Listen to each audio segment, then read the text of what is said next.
20th of January. Can everybody please make sure their phones are on silent?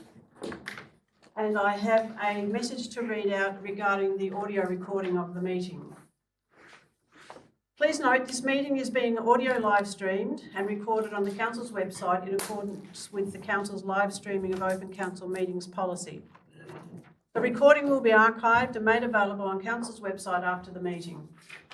While care is taken to maintain your privacy while in attendance at the Council meeting, please note that your presence in the Council chambers and or your voice may be live streamed and recorded, including any statement made during public question time or consideration of planning matters. All speakers ought to refrain from making any defamatory comments or releasing personal information of another individual without their prior consent.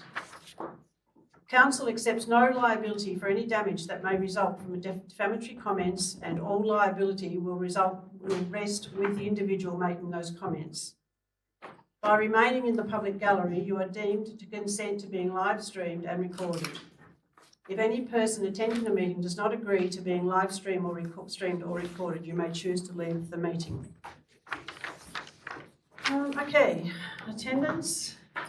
Everybody's here.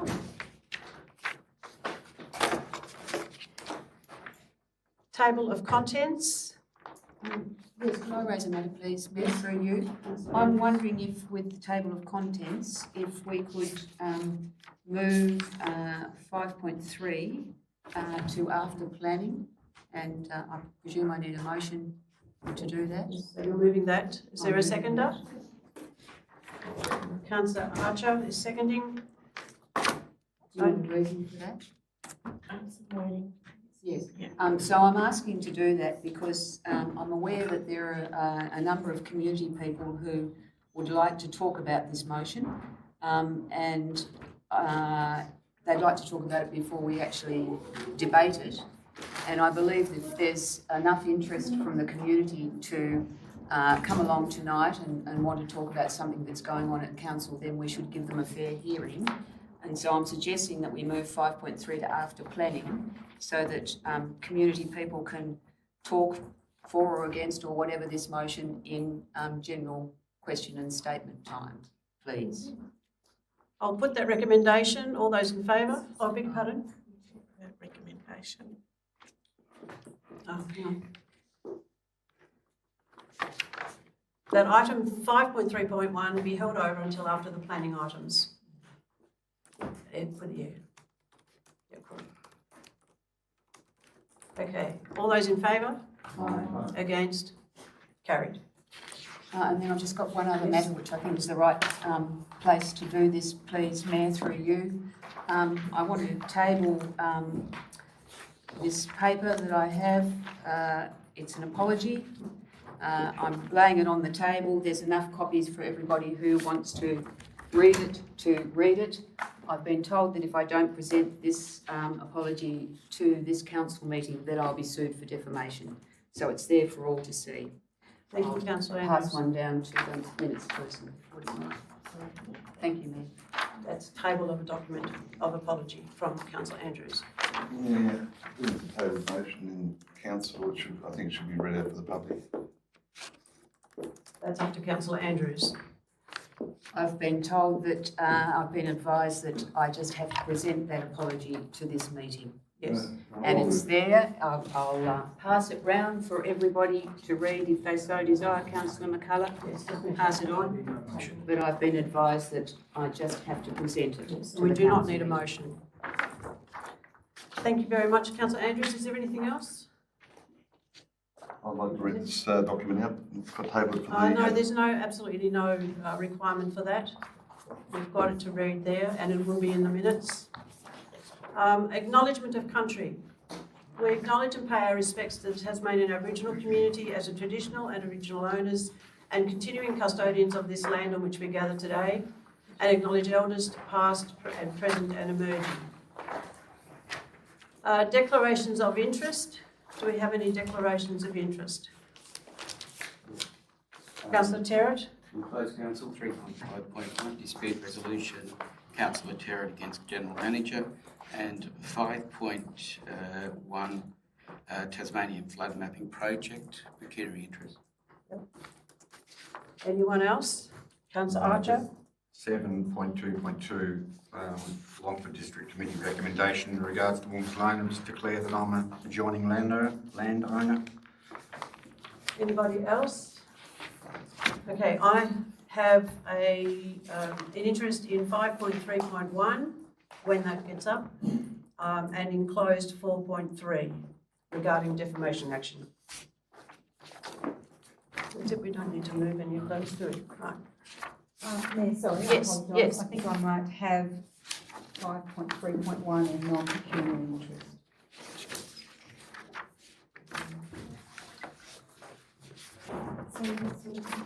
Non-pecuniary. Did you have your hand up, councillor Goss? No, sorry. Okay, confirmation of the ordinary council meeting minutes, Monday the 9th of December. Councillor Adams is moving. Councillor Archer is seconding. All those in favour? Aye. Against? Carried. The date of the next council meeting will be Monday the 17th of February. 5.3.1 has been moved, so we'll continue on. There's no questions on notice from councillors. Council committees, the confirmation of their minutes, a recommendation that the minutes of the council committees be received. Councillor Adams and Councillor Lambert. All those in favour? Aye. Lambert. No, Councillor Adams and Councillor Lambert. Yep. All those in favour? Against? Carried. Okay, council committee recommendations. The Evandale District Committee have a recommendation around the master plan for Pioneer Park, Evandale.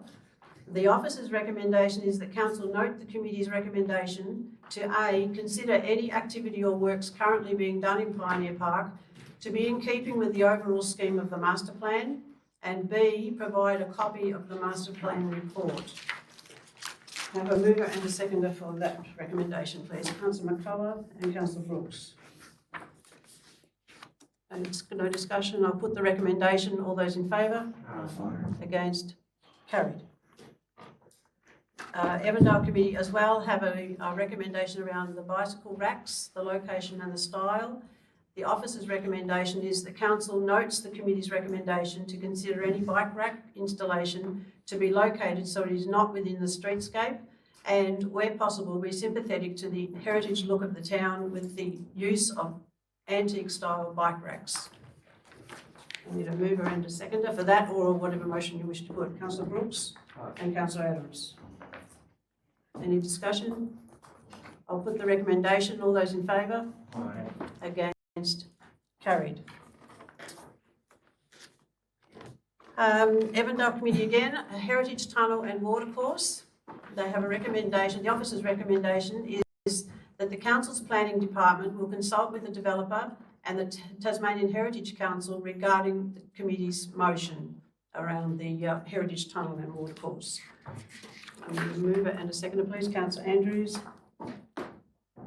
and Councillor Archer. Any discussion? I'd just like to say the reason I'm moving this is because this is a highly significant area for Evandale and Northern Tasmania, and I'm really pleased that the Evandale Committee has brought this to our attention, that we definitely need to look at preserving this David von Stiglitz Memorial Precinct.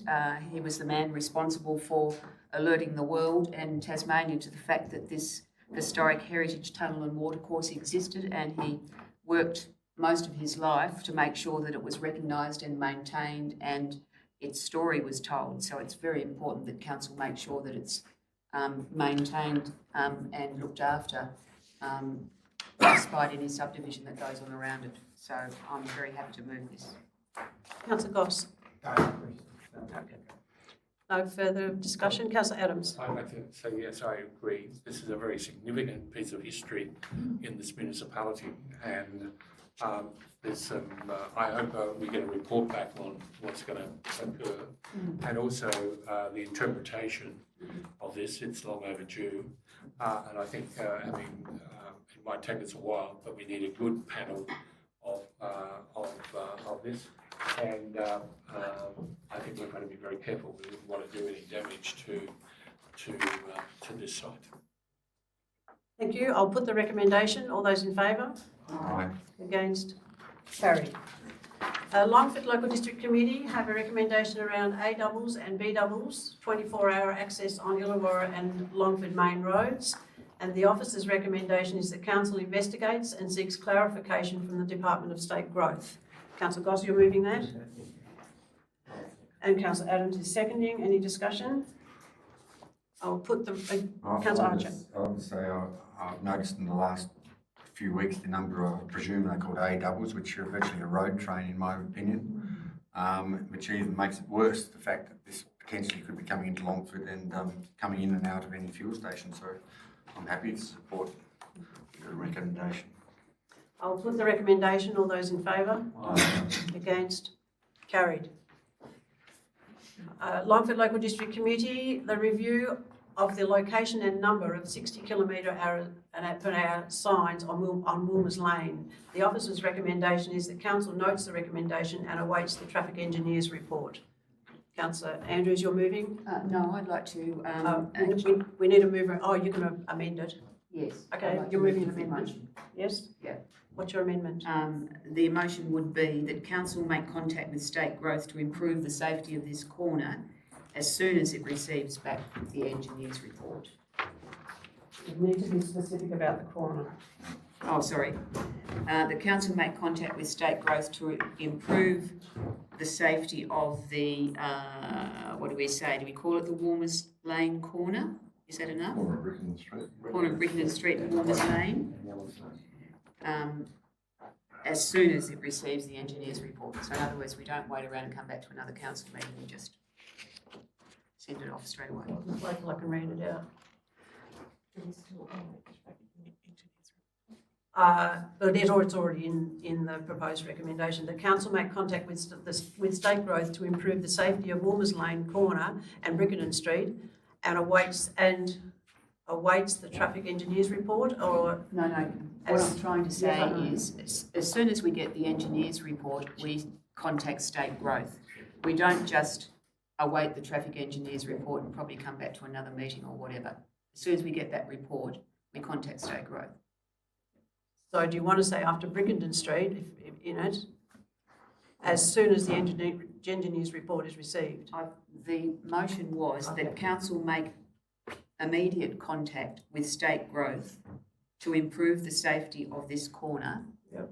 As soon as it receives the engineer's report. Okay, yeah, as soon as it receives the engineer's report. And the Works Manager wishes to speak. All the information, the council will end up getting the engineer's report, the traffic engineer's report. It's up to council to do what we need to do. Works pass off to State Growth. We've got to close the road. We'll have to get permission to do that. Apart from that, it'll all be back on council. Oh, well, we can strengthen it even more, can't we? We can say, and instead of that council work to improve the safety of this of the Warmers Lane Brickenden Street corner as soon as it receives their engineer's report, its engineer's report. So after State Growth, your council make immediate contact with State Growth and you want, and works to improve? Sorry to be Yeah, confusing. you're right. Could we start again? Yes? Forget about State Growth because the Works Manager has said that we can just go ahead and do it. Yep. So the motion could read that council act immediately to improve the safety of the Brickenden Street Warmers Lane corner as soon as it has received its engineer's report. To improve, yes. Okay, does that make sense? The council act immediately to improve the safety of Woolmers Lane and Brickenden Street corner as soon as the traffic engineer's report is received. Councillor Brooks. No, that's a mover. I need a seconder for this motion, this amendment. Yes, Councillor Adams is seconding the amendment. Adams. Okay. You've pretty much spoken. Okay, Councillor Brooks. So if the engineer's report comes back have we got the ability to close that road altogether, and what are the repercussions of closing that road for good to improve the safety? Like, you know, have we got the ability to do that, and what does it look like? If the road was closed, Councillor Archer spoke earlier about all the extra transport go down Craycroft Street. So you've got to put them down in more of a suburban area. As far as safety goes, that'll come paramount to be number one to be looked at. Madam Mayor, we'll look at all the options once the report comes back, and it will need to come back to council, and then council will make and so they'll be acting immediately. We'll bring the report back, the options and the costs associated with the options as well. At least if they are going out Craycroft Street, that intersection is quite safe, and it's not as bad as that the current intersection there at the moment. There's been some fatalities over the years that I think I can remember there on that corner. Councillor Archer would probably have a better understanding of it than most. Councillor Archer. In regards to the recommendation for the Longford District Committee, there's an issue there with the speed. That Orms Lane obviously is extremely narrow and dangerous for us as a family and for people, livestock getting out on the road and things. It was reduced to 80 kilometres an hour quite recently, which is amazing because it obviously is very dangerous at that speed. The alternative would be for obviously the speed limit to be managed even lower than 80 kilometres an hour for perhaps from the right-hand corner upwards. Obviously, a lot of people drive through there and will object to lower speed limits, but the fact is it's an extremely dangerous piece of road. A lot narrower than the rest of Wellington Street all the way through to Longford. Obviously, there's no children there, but I had a bike rider come through the other day at probably 100 kilometres an hour. It only requires one of my employees to walk out on the road and, you know, it's a serious accident. So I think as part of that motion, I support it, but we also need to look at speed on Warmers Lane and, as the district committee suggested, Wellington Street. And the traffic report might talk about that, I think, as well. So are you suggesting an addition to this amendment that's been put? No, not at this stage. No, I'll wait for the traffic report. But I just note that the speed limit was mentioned by the district committee and should be considered. Okay, I'll put the amendment. All those in favour? Aye. Against? Carried. The amendment now becomes the motion. So I'll put that. No, so Don't have to worry about that. That's all right in this. without Okay. that motion. Right. Yeah, nobody moved or seconded the other one. No, that's true, yes. Okay. Oh, hang on, I'm going too fast. Oh, I'm using yours, gosh. Okay. Well done. Okay, this is from the Longford Local District Committee as well. The proposed relocation of the stone Longford entrance wall to the Woolmers end of Longford. The officer's recommendation is that the council note the committee's recommendation, which is the Longford Local District Committee requests that the Northern Midlands Council ensures that in view of recent discussions regarding the heritage nature of the Longford entrance wall, it remain in situ or in close proximity to its current location. So the officer's recommendation is the council notes that recommendation from the committee. So to have a mover and a seconder for that, please. Councillor Goss and Councillor McCullough. Any discussion? Councillor Andrews. I'd like to get some more information from our officers if they have any on this. I asked last meeting where we were at with this, and I don't think we were really sure. Do we know yet why, if State Growth is insisting that this particular piece of wall be moved, and why? And have we gone back and said we don't want to move it? That's the What works stage manager. are we at? Works manager. Yeah, so they've asked us to get a traffic engineer to do a full risk assessment on it. Why it is because it's sitting too close to the edge of the road now, what they're saying, and not being frangible, it means if someone hits it, they could cause a death. So they're asking either us to turn it back into a frangible sign, made out of similar to what it looks like now. I think it's very difficult to do that, or remove it altogether. And has State Growth suggested why at this point in time they've decided that all of a sudden it's dangerous? I think it didn't come back to Sitting originally. there for nearly 50 years. Yeah, so agree. Originally, we were asked to put the Tony Road sign up, or Illawarra Road one, in the middle of the roundabout. And from that, they actually done an audit, and from that audit, they've asked us to start removing some things.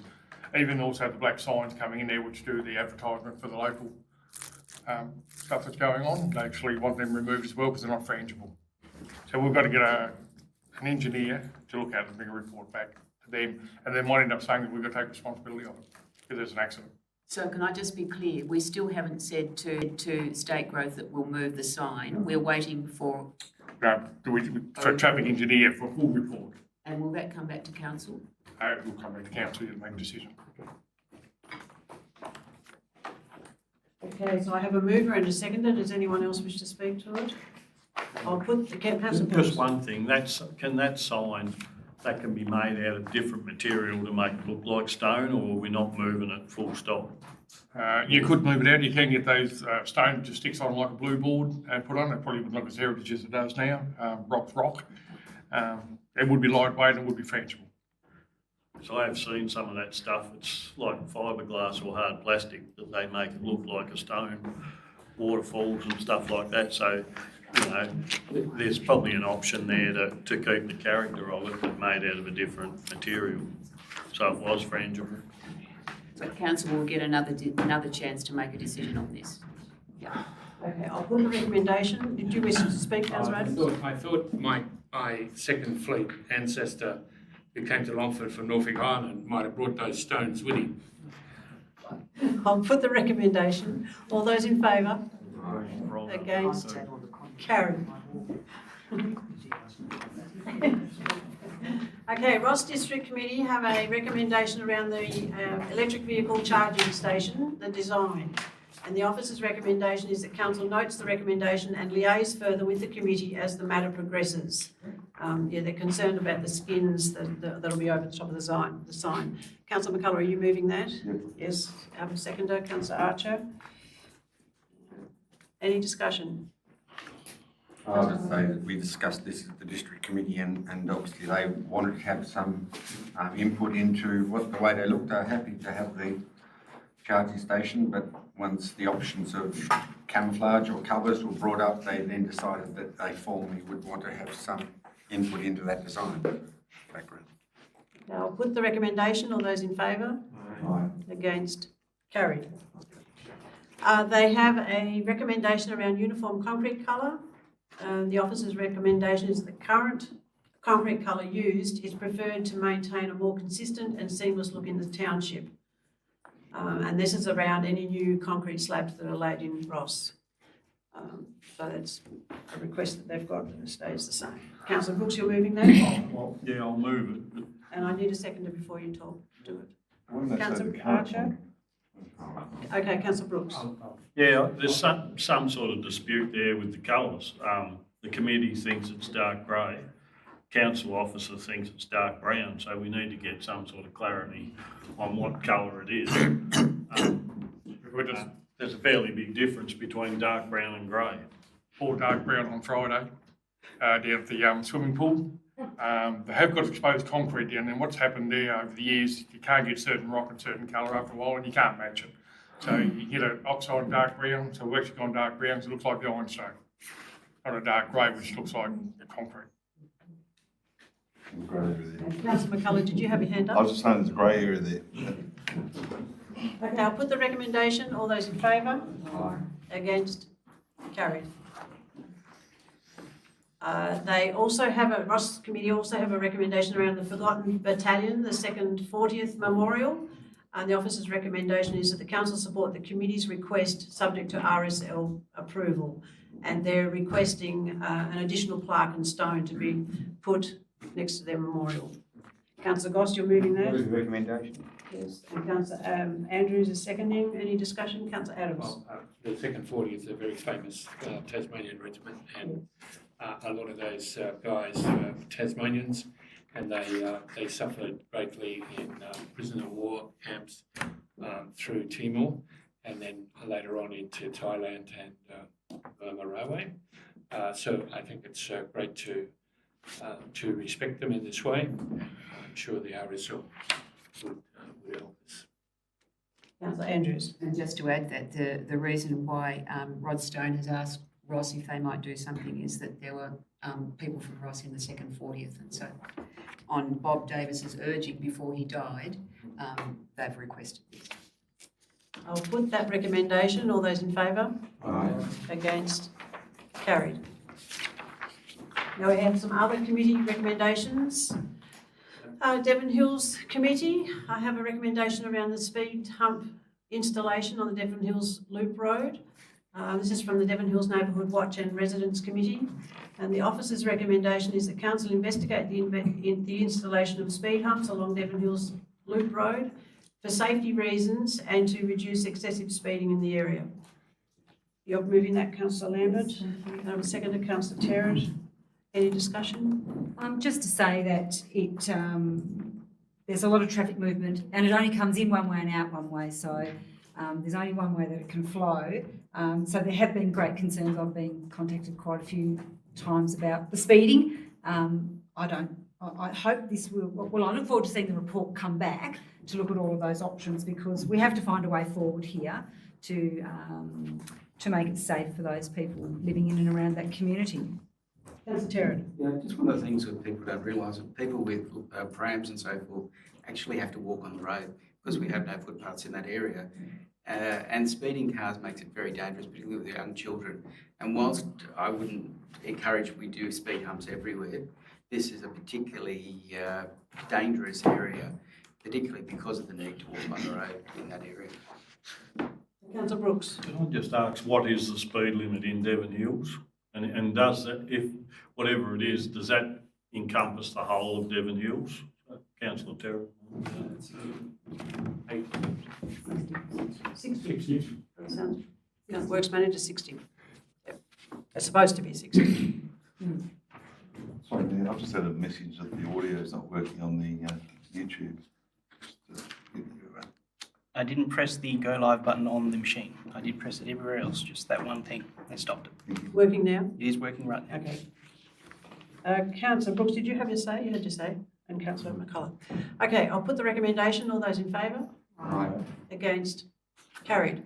The Devon Hills Neighbourhood Watch and Residents Committee also have a recommendation around the plan of development for Devon Hills, for the Devon Hills Walkway Bikeway. And the officer's recommendation is that council officers review the existing shared path markings and signage, seek advice from a traffic engineer and develop a plan to carry out upgrade works as required. Councillor Lambert, you're moving. Councillor Terry, you're seconding. No discussion? Oh, look, I just think this is, this will help tidy up that area. There's a lot of work that needs to be done there, I think. It's a very, very highly used area, the bikeway walkway, for both walking and biking. So we need to make sure that we've got that fit for purpose.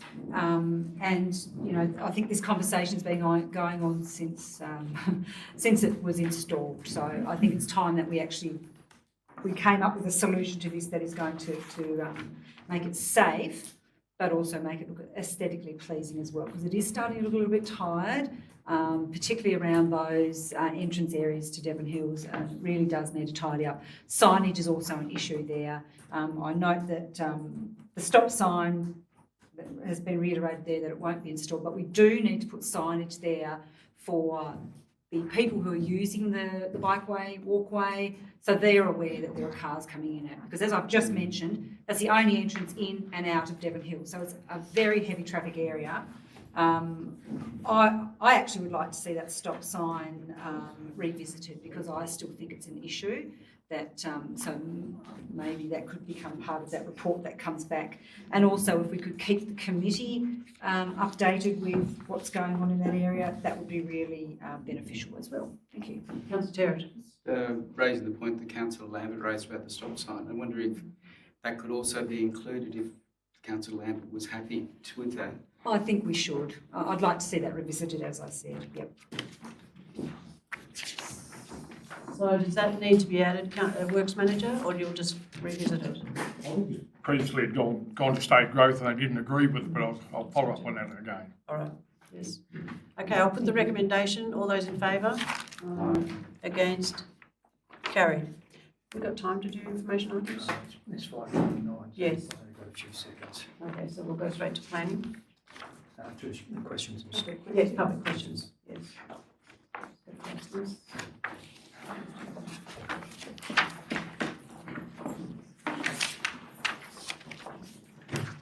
Okay, it's public question and statement time. Hang on a second.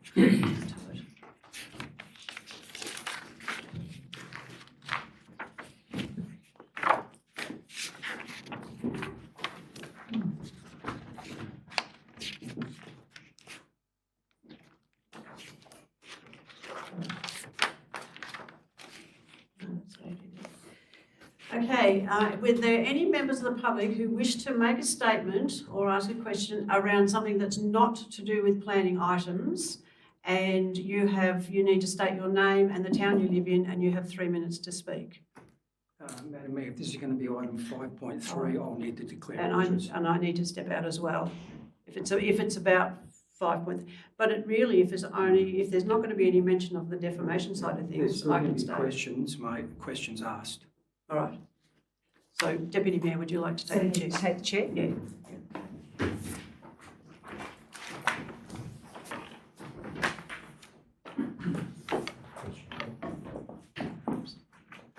You're on the back there. Oh, hang on, just need to get my timer. There, everyone. I'll find it, sorry. Time's up.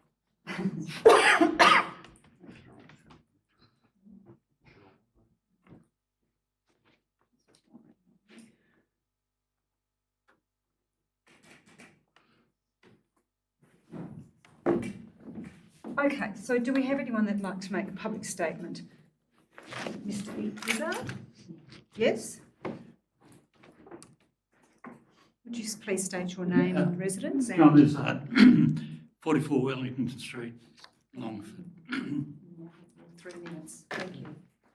I'm appalled and distressed regarding the proposed motion listed for tonight's council meeting, whereby councillors are being asked to vote on a proposal which may result in the Minister for Local Government sacking the Mayor, councillors, the General Manager and appointing an administrator. Is this really what the council wants to do? I mean, really? I believe that to serve the community effectively, conflicts within the council should be resolved within the council. Furthermore, I point out that councillors are elected under the compulsory voting system and by all voting age citizens in the municipality, and councillors serve our North Midlands Council citizens at our pleasure. If the Mayor and Deputy Mayor are to be sanctioned, dismissed or suffer under what is now considered cancel culture, it should be left to the electors to decide the future of all councillors and mayoral candidates at the next council election. There are a couple of questions that I believe councillors should consider before voting on Councillor McCullough's motion. Does Councillor McCullough have a non-pecuniary interest in the basic premise of the motion, insofar as he initiated the Supreme Court action against the North Midlands Council, the Mayor and the General Manager, and is the principal party to the Supreme Court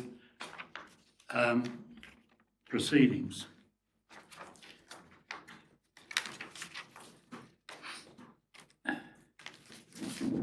Two, in consideration of orders 1 to 10 made by Justice A.J. Marshall in the Tasmanian Supreme Court, is Councillor McCullough's attempt to add further sanctions against Mayor Knowles and the General Manager Jennings on top of her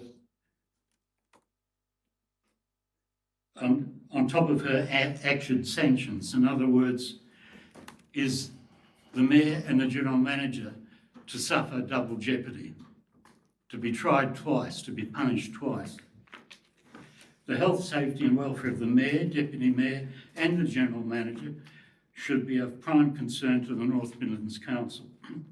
With due respect, I might suggest the North Midlands Midlands Council engage a high-ranking legal expert in local government affairs to examine the history of the continuing feud, including all archived social media postings, including those that have been deleted, and examine and provide a paper trail that can lead to the above Supreme Court trial findings. I'm sorry, that's your 3 minutes. Could I ask for an extension, please? This is a vital... Can I put a motion that we ask for an Yes, please. extension of 3 minutes? I'll second Moved, it. Councillor Adams, second, Councillor The paper- Colour, sorry. All those in favour? Aye. Against? Carried. You have another 3 minutes. Thank you. The paper trail should begin in 2020. My personal view is there are legal issues about the judgment that need to be subject to a full bench Supreme Court hearing, and an appeal should be recommended by the Council for a full bench hearing of the Supreme Court. Even though the time has elapsed whereby an appeal can be lodged, there is provision in the Act for an extension. While Councillor McCulloch is quite entitled to embrace the findings of the Supreme Court action which he initiated, it should be up to him to make any concerns he may identify as to the integrity of the Commission, as to the Integrity Commission and the Tasmanian Police. Much has been made of the comment of Justice Marshall, corrupt conduct. Corrupt conduct, as defined by the Independent Commission Against Corruption Act 1988, states it is deliberate or intentional wrongdoing, not negligence or a mistake. I know that I'm not alone in being very concerned about the future of the North Midlands Council and recognise some of its failings, but many of its positive actions as a council in general, and its efforts to improve the well-being of the people of Longford. I passionately urge you not to support or be party to the McCulloch motion. Thank you. Thank you, Mr Izzard. Appreciate that. I'll just turn the timer off. Do we have any other people in the gallery who would like to speak on that particular motion before I get the Mayor and Deputy Mayor, Mayor and General Manager back in? Neil Carton, Margaret Street, Longford. I just want to make a comment, if I may, relating to behaviour in this council chamber. The council's last meeting in December, a motion was discussed and debated. The motion in question was motion 5.3.1, which everyone's been talking about, requesting an independent investigation into the misuse of council finances. During this debate, it's fair to say there was a clear lack of respect shown by some councillors present to others. In fact, the discussion back and forth was appalling and of a disgraceful manner by some councillors. I'm sure if we're able to play back the council streaming audio, it will confirm my comments on this matter. Having witnessed that discussion, it is evident that certain councillors are not on the same page when it comes to team spirit and showing mutual respect for all at present. This is a clear indication that the Northern Midlands Council lacks cohesion and leadership, and it appears a recent independent investigation into the council's governance and meeting procedures have not worked. Thank you. Thank you, Mr Hill. Appreciate that. Is there anyone else that wishes to make comment about that particular motion? All right, well, I will bring the Mayor and General Manager back in and we can resume other questions if we have any other questions.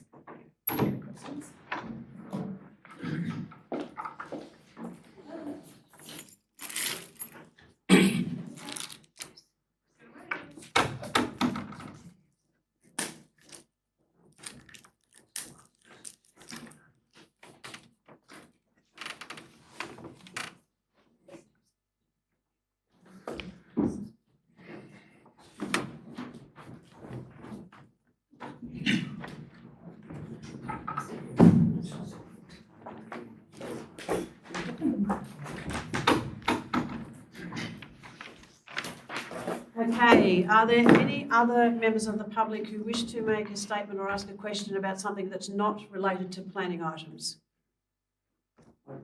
Yes? Gerald Monson, Burley Street, Longford. Really a statement. I was council clerk of Evandale back in 1988, doesn't seem that long ago, when we commissioned the history of the Evandale Water Tunnel as part of the bicentenary operation. So I have a couple of the books, and I'm sure the council's also got copies of those, but I'd be available if it was any use to be part of any interpretation. I did work closely with the late David von Stiglitz when we approached the late Jim Bacon, who granted $2,500, and I was fortunate to be lowered down into the tunnel when we emptied all the mess out of it, and also the Institute of Engineers have got a lot of history, and at one stage back in the late 80s, probably early 90s, they held a public meeting at Evandale. I think on a Saturday about 300 people turned up. There's a lot of community interest, so just saying that if you... Thank you very much. Available if yes, required. I'll certainly let their committees over there know. Thank you very much. Okay, is there anybody else who wishes to make a statement or ask a question that's not related to planning items? All right, we'll move into planning. Okay, can I have a mover and a second to move into planning? Councillor Lambert, Councillor McCullough. I'll put that recommendation. All those in favour? Against? Carried. Now, is there anybody who would like to make a statement about Planning 1, which is a subdivision at 1095 Bishopsburn Road, Bishopsburn? You just need to state your name and your town where you live, and you've got 3 minutes to speak. Planning 1. You didn't wish to say anything, Mr. Babcock? No, it's fine. Good. Just making sure. Okay, Planning 2. Is there anybody who wishes to make a statement around Planning 2, which is multiple dwellings, 5 Horn Street, Longford? No? Okay, Planning 3. Is there anyone who wishes to make a statement around Planning 3, which is 49 Lee Street, Rossarden? Right, okay, we'll move into, we'll get on with our planning. Planning 1. Mr. Gaudier. Thank you. So yeah, planning 1 is... No, we've moved into planning, so now we're right to just go, keep on going with planning. It's planning 1 now. An application for a 5-lot subdivision from 2 existing lots at 1095 Bishopsburn Road, Bishopsburn. So one of the lots is within the agriculture zone, its boundaries are not changing. The other lots are proposed within the village zone, and the minimum lot size allowed by the village zone is 600 square metres. These lots are proposed in a few thousand square metres. So they comply with provisions of the scheme. There were some representations who were concerned with the increasing density within Bishopsburn. However, as I say, they're well over the minimum lot size at 600 square metres. Plus we've got advice that it's sufficient to take their on-site wastewater. The other representation was really just wishing to alert council to the fact that they don't want to see the zone of the agricultural piece of land change because it could have impacts on agricultural practices. However, that's not proposed through this application, so it's recommended for approval. Okay, so we have a recommendation from the planning officers that planning application PLN 24018081, to develop and use the land at 1095 Bishopsburn Road, Bishopsburn, for a 5-lot subdivision staged with a bushfire-prone area to be approved subject to the following conditions. And I take it that everyone's read their conditions. Councillor Goss, you're moving that? Move that, thank you. And that's second that. Councillor Adams? I'll second that. Talk. Yes, Councillor Goss is first though. Councillor Goss? No, Councillor Adams. I understand, and the planner could correct me, that these blocks are big enough and the 5 blocks will carry their own sewage or septic tank process or new technology that is now used in those areas. And there is some concern, I think, on that road. Sometime in the future there'll be pressure. It's a gravel road. Sometime in the future there'll be pressure to put a seal in it, because if there's 3 or 4 houses go on. but I don't see any reason not to support the subdivision. Councillor Andrews. Yes, I support this motion. I think that it's a good subdivision for Bishopsburn. It's not really the stereotypical subdivision, is it? It's just more rural-sized blocks, good big blocks, and I think it'll only enhance that little village and will bring a few extra people into the village, which can only be good for Bishopsburn. So I support it. Councillor McCullough. I just want to ask a question. Does that incorporate the Bishopsburn Recreation Oval? No, the oval's to the left of the agricultural property, or left and below. If we've got the. Kind of on the other side. How do you get the map up? There's a picture of it up in your agenda. Yeah, I've got it here, but it looks like it's got that's the green there, the village. Probably get a cricket team going Find again. the map. Exactly, they'll need a few extra people. Famous cricket team. That's one Somewhere lot. there's a map. None Councillor Adams? In, My father sorry, in the agenda is fine. The page 47 of the agenda. Yeah, I'm on page 47. So it's the 3 blue lots and the 2 white lots, is that correct? In the middle, and the recreation oval remains untouched. Yes, that's right. Okay, no problems. Thank you. Councillor Archer. Look, I have one little concern in regards to the narrowness of Coach Lane, and that's to do with fire. Obviously, a fire truck has to come in from the northern end unless they have a key or whatever at the southern end. So I'd just be, a condition might be that a fire truck turning into one of the titles would need to have a wide gateway to get in.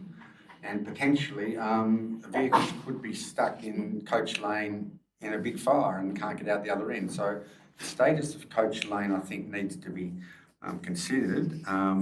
And I support the proposal, but I do have some reservations about having a single lane road accessing these properties with no exit, and how CAS Fire would manage that. Perhaps the planning officer would talk about it. Should we add another item to the conditions? The gateways need to be wide enough for fire access. Could do, although they don't necessarily have to do gateways with this subdivision, you know. It might be that they do them when they build a house. And it is a bushfire prone area, so they would have to get a bushfire hazard report at that stage. So that could happen then. Yes. Mayor, can I ask a question? Can we ask for road widenings through that section? We haven't got a policy on applying road widening to subdivisions. I'd say without that, it could be a difficult one to uphold. So we need another policy. Cool. All right. Any further discussion? Councillor Goss. Just, You want to sum up, Councillor Goss? Sum up, thank you. Just that, you know, more lots in Bishopsburn, really important to increase the people in the community. In the last couple of years, we've seen the folding of the local community hall and organisation. So maybe 3 or 4 groups come in, they might get that kind of infrastructure back up and run by local people instead of by council. So I think it's only a positive thing. It may build the strength of the community, and so I'm supportive of it. Thank you. Okay, I'll put that recommendation. All those in favour? Aye. Against? Carried. Okay, planning 2 is multiple dwellings 5 Fawn Street, Romford. Open to Mr. Godier again. Yes, so an application for 5 multiple dwellings. There's one existing dwelling on the site, so there'll be 4 additional ones. There was a representation which has resulted in a condition requiring neighbouring fencing to be increased to 1.8 metres in height if it's not already. But apart from that, complies with the scheme and is recommended for approval. Yeah, so we have a recommendation that the application plan PLN 240192 be to develop and use the land at 5 Fawn Street, Longford for multiple dwellings by 5 be approved subject to the following conditions, and I'm hoping everyone's read all the conditions. So I need a mover and a seconder, please, before we can discuss it. Councillor Archer, and Councillor Andrews. Okay, Councillor Archer, do you wish to speak? Just like to say, even though I've moved the motion, I do have issues in regards to intensive development of blocks, but it has happened to the west of this title. Other people have numerous buildings, but this is, of course, is 5 residences. I'm satisfied with the conditions that have been put in, that council has done its best to make sure that the development fits in with the neighbourhood.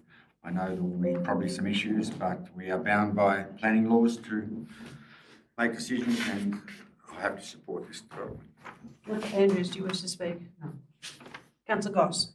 Yeah, look, my only concern is that when you look at the plan on page, page 116, is that you've got visitor car parking at the back of the block, right at the back of the last one, which is one spot, which is a good spot for one. But if you drove your car into that visitor spot, you've got to back past 2 units to get to the back turning circle. Look, that to me seems a bit of the safety risk, because you've got people potentially walking out of the 2 units that could potentially be run over or someone's backing back. And I don't know what we can do about that. I will ask the officer, is it something we need to look at? But maybe he could explain to me how they can turn around without backing back to the middle unit. So yes, that's. I'm talking about visitor car park, the one at the back of the development, and they've got the turning circle is past unit 4. So we've got to back to the turning circle in unit 4 and then back down. Or go into the turning circle and then back to the visiting parking spot, one of the two. So yeah, what you said is correct. Their turning diagrams show that as well. Cars are, up to 4 cars are allowed to back from the site. In this case, it's just the 1 car. So it's not completely taking away removing that reversing manoeuvre. But as I say, it does allow it for up to 4, and in this case, it's only 1. Councillor McCullough. Just wanted to check it's fully compliant, is it? It's full compliance. Well, it complies, yes, with the acceptable solutions and the performance criteria. Thank you. Any further discussion? Yes, Just wondering why it came to us. Because of the representation, one representation. Yep. Okay. Yep. Councillor Archer, do you wish to sum up? No, it's only more. Okay, I'll put the recommendation. All those in favour? Aye. Against? Carried. Planning 3 is PLN 240196, 49 Lee Street, Rossarden, to relocate a shed and a new shed, an extension to existing shed. The recommendation is that application 240196 to develop and use the land at 49 Lee Street, Rossarden, for the erection of a new outbuilding, a woodshed, and relocation of existing outbuilding, a shipping container, and installation of a roof over and between the 2 shipping containers be approved, subject to the following conditions. I move it. Councillor McCullough, you're moving. And a seconder, please. Councillor Goss.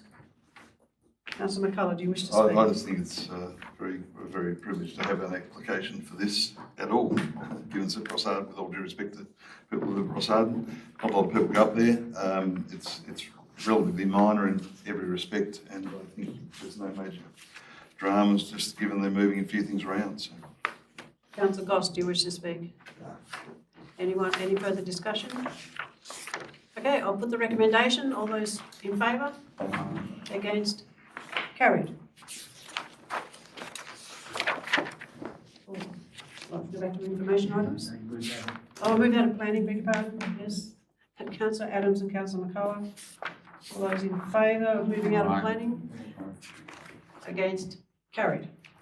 Okay, back to information items. Oh yes, 5.3.1. Okay, I've got to leave. Right.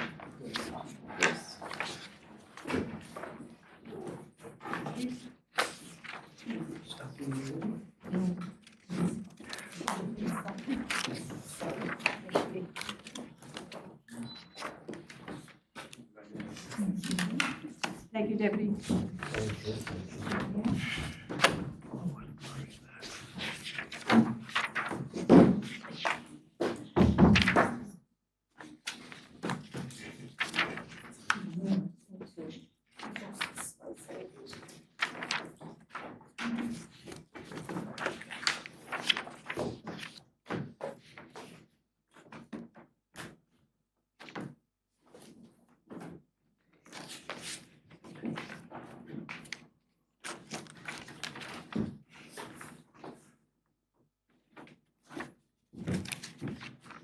Okay, we have a motion 5.3.1, notice of motion, request for a general manager, mayor and deputy mayor to stand aside.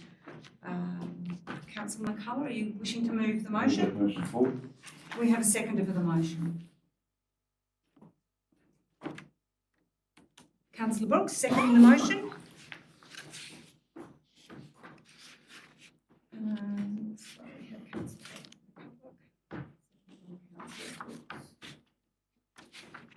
Councillor McCullough.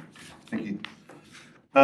This is a very, very serious matter I bring to the table tonight, and Just, before you go, sorry, which motion are you doing the officer's recommendations or are you doing your I'm talking about what I'm putting forward. the one you put in? Okay, I'm just not to make that putting clear. officer recommendations. We haven't even got an officer named as the responsible officer, so I'm not Just sure. making sure we're clear on what you're, that's fine. Sorry, why I'm but- putting the motion forward. So I'd firstly like to address Mr. Izzard's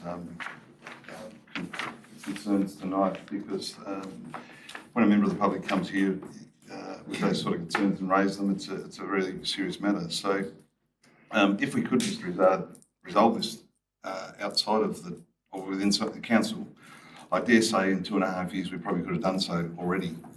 The fact is that the general manager's had a number of options to resolve it. He could actually implement mediation, he could implement other matters to bring the council together, but has sought not to do that. But rather he's labelled me as a bully and harassed me and stuff like that. And while he labels me as that, he's never gone to the situation of workplace health and safety and raised an issue, because that would raise investigations, and that's something that the general manager doesn't like. He doesn't like investigations because all of a sudden he may get found out. In relation to your situation with double jeopardy is just not in play here. These people have taken your money and everybody else in the Northern Midlands municipality for their own benefit. They have gone to council and said to council, knowingly, the council doing the wrong thing. They've admitted in the Supreme Court that they knowingly took the ratepayers, put it up to the council to take the ratepayers' funds to sue for defamation. They asked the council to support that suing of defamation. They asked the council to provide unlimited funds to that defamation. On the same time, they also brought a PR company into that meeting.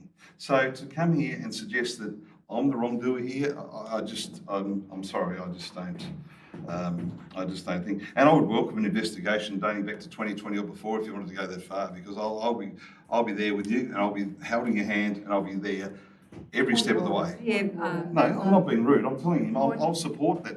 Point of order. Oh, What's the point please. of order? Thank you. What's the point of order, councillor? That Councillor McCullough is talking to a member of the public and he's talking to him in a derogatory manner. He should rephrase the way he's speaking. I'll be there Let's beside keep Mr. it Oh, nice and accept simple. it. I'll be there beside Mr. Izzard. So you're going to all the way. apologise to Mr. Izzard? I just don't need to apologise. I'm refraining the words as you asked. If you want to apologise, there's a document on the table. Councillor McCullough, Okay. can we just keep it civil? So- Thank so- you, Councillor Andrews. So there's no double jeopardy here. They have been found guilty in the Supreme Court of illegal activity and arguably corrupt activity. They have taken ratepayers' money and used it for their own advantage. Point of Can order. you please keep it civil? I'm You're telling getting you, a little bit aggressive. Can you please It's not keep the tone aggressive, it's civil? just saying what's A happening. member of the public. Can we please keep it to the topic? And I think you've addressed Mr. so- Izzard quite well enough. He's raised bushes. I'm trying to. You're intimidating a Can I member get- of the public. Councillor Andrews, I'm going to stop everything right here. This is a very contentious issue. There is no doubt about it. There are going to be lots of emotions flying around here. But we need to keep this civil. We have rules that we need to follow, and that is that we don't interrupt people. We keep it civil.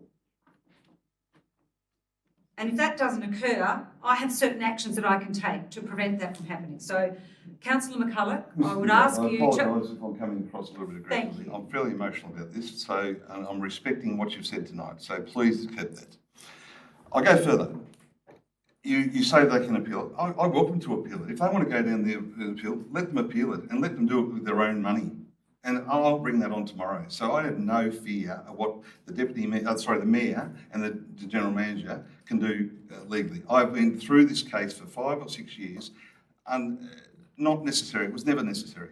But they've done that to try and thwart and divert the attention from what they've been up to. So it's not a deliberate attempt to go in.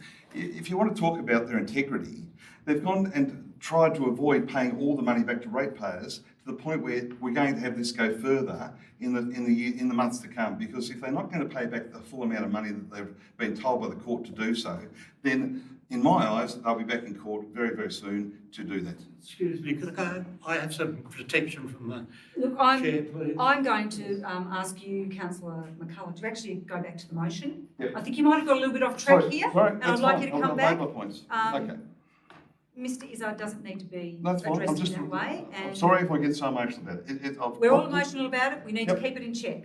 I And I know. remind you, you have 25 seconds left. That's fine. So, to me, if we want to get this council back on track, we need to stand the people aside, have a fully independent investigation and get to the bottom of what's actually occurred. And then we'll all move forward with the thing. I was the one victimised here, not the mayor and mayor and general manager. They're the ones that have used this as a tool to get me off council. Thank you, Councillor McCulloch. Your time is up. Impeccable, one might say. Indeed. I'll just turn that off. Our seconder, Councillor Brooks, do you wish to make comment? Only the fact is that there was an attempt to resolve it a long time ago. It was brought to council for an investigation, but it failed. So, I'm not sure as to where you can go, but all I'm saying is that it needs to be investigated and resolved. And if found that this money is appropriately used for ratepayers' money, well, we can't let this happen. Now, the motion is not to dismiss council like Mr Izzard has said. The motion is to stand the general manager, mayor and deputy mayor aside while there is an investigation. We'll know once and for all. If the investigation comes back and there's found no wrongdoing, well, we can all shake hands and move on, and there's no bad feeling. Councillor Adams can snicker and laugh, but at the end of the day, that's all that this motion is wanting to happen. So. That's it. Do I have any other speakers? Yes. For this motion, Councillor Archer. Yes, look, in regards to Councillor McCullough's motion, we as a council moved a motion and it was passed at the last council meeting that said we did not wish to write to the Director of Local Government seeking a fully independent investigation. I made the comment at the time that the Director of Local Government and the Integrity Commission have the opportunity at any time to look at the operations of the council and individuals and take action.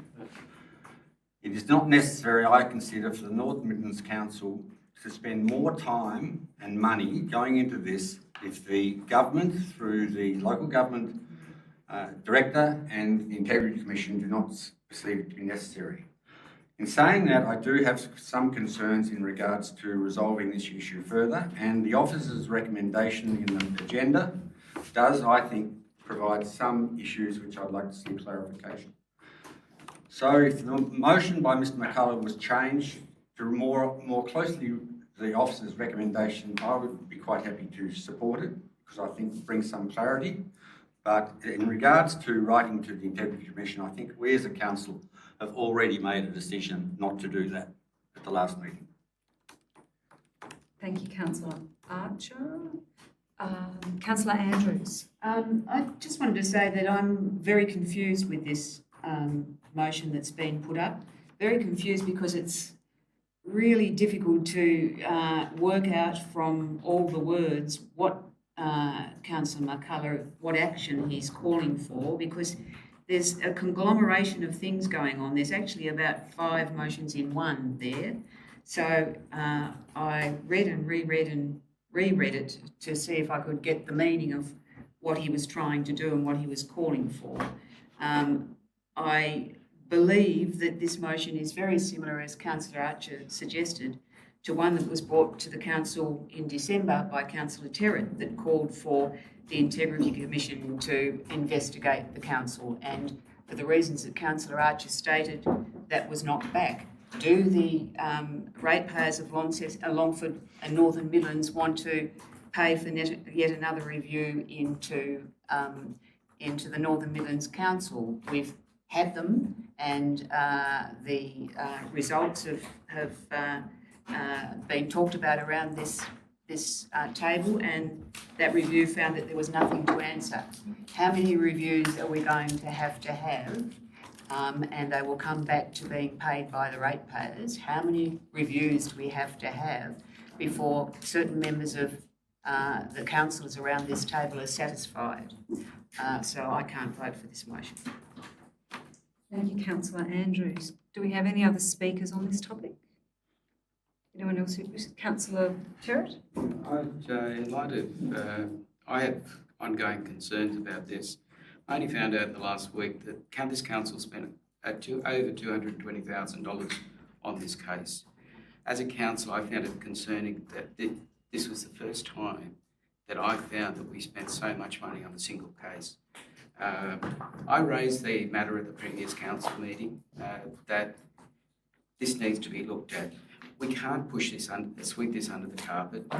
Equally as much, we can't let the stain of the allegations from the Marshal, the Judge Marshall, that there was arguably corrupt conduct and that it was illegal and unlawful. Until that is actually clarified or cleared up, that will continue staying over the top of this council. The intent of this motion was to try to get an agency to look at this, and I would hope that an agency does. I would not like to see this council sacked. I think that will be a matter for the next election in 2026, that voters will have their say on this. But I'd like to see that this never occurs again. And there were things raised in that judgment which were very serious, including the destruction of records, the expenditure of funds which did occur, the use of legal assistance, which there was no authority to be given. When I first got into council, this came to my attention, and I thought that we had some reporting. I requested documentation to see what council has been reported since the 2020 decision. It hadn't been reported to council in all that time, and we need to have transparency and accountability. This is not about having a go at the mayor, general manager or deputy mayor or anybody on this council. It is clearing the air, and that's the reason why I would support this, because this is not about being vindictive. This is about trying to clear the air on this. I find this, the whole situation going on for 4 years has been highly unacceptable. I note that later in this in our business paper tonight that we're talking about the legal assistance policies. I can only see that this would be a continuation. Had that policy, and I'll speak more to it later in the night, had that policy go ahead, I can only see more vindictiveness, more litigation, and more ratepayers' funds piped into litigation. And I find it great concerns. I know the Office of Local Government and correspondence with the Office of Local Government that they are currently looking to release advice to all councils in Tasmania. I would hope that that will clarify some of these things. The lessons learned from the Supreme Court should not be ignored, not by this council and not by all the other councils in Tasmania. And I would hope that regardless of what the outcome here of this particular motion is, that we can move forward. And if that means mediation, it means that we have to resolve these problems. It's not about us, it's about the ratepayers. We should always remember that. Thank you. Thank you, Councillor Terrett. Do we have any other councillors who wish to make a comment? Councillor Adams? Thank you, Deputy Mayor. Well, we've got to remember that all the orders of the court has been applied, and they're being adhered to. The defluncation case was brought because of the actions of Councillor Colour against the Mayor and the General Manager. So the issue has got technical down in whether it was a legal matter to be able to use council funds. But the issue was of the attacks on the Mayor and the General Manager. And sometime we might get back to that. The matter should be sorted within council. There's no need to go to any other body. If other bodies want to, government bodies want to take action, they can, and they can look at council anytime they want to. The books go to the Auditor General of the state, and they make a report which is tabled in the Parliament on all the councils, and our council has been ticked off quite okay on that. So I won't be supporting this. There's also political stuff here to try to muddy the waters. We heard Councillor Tarrant talk about the next election. He's got his sights set on stuff. And Councillor Adams. Councillor Adams. Thank you. And so I'm sure this has got a lot to do with muddying waters and try to set yourself up. I understand that some of the councillors here have taken over the National Party and in Tasmania, and they'll be trying to use this council as their base into the future. So they'll try. Point of order. I don't see the relevance of our membership to political parties in this debate and the inference that being put on by people who are members of the National Party or any other party in this debate. And I request that he withdraw those comments. I won't be withdrawing them because I think they're a genuine argument. My argument is that there are people here muddying the waters, using their political process of looking into the future to say this is what we're going to do, and this is all a part of it.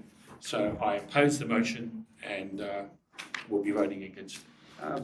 Okay, thank you, Councillor Adams. Is there anybody else who wishes to speak? Yeah, I still take offence that his comments have not been withdrawn. I have asked Councillor Adams to withdraw the comments. I find it offensive. Excuse me, I have the floor now. Thank you, both of you. I've asked Councillor Adams to withdraw. Will you reconsider your withdrawing of the I'll withdraw. I'll withdraw. I don't know exactly what I'm withdrawing. If I'm withdrawing that the two councillors that sit inside of me are members of the National Party, that's a fact, I understand. But I'll withdraw what I said if that's a problem. Is that satisfying? Move on, yes. Thank you. Okay. Councillor Goss. Yeah, I'd like to foreshadow a motion which is the officer's recommendation, which is on page 10, so that if this motion doesn't go up, we'll have a second motion. Do we have a seconder? Seconder for the foreshadow? I haven't said that. On top of Do I do that if it doesn't get up? on top of the recommendation.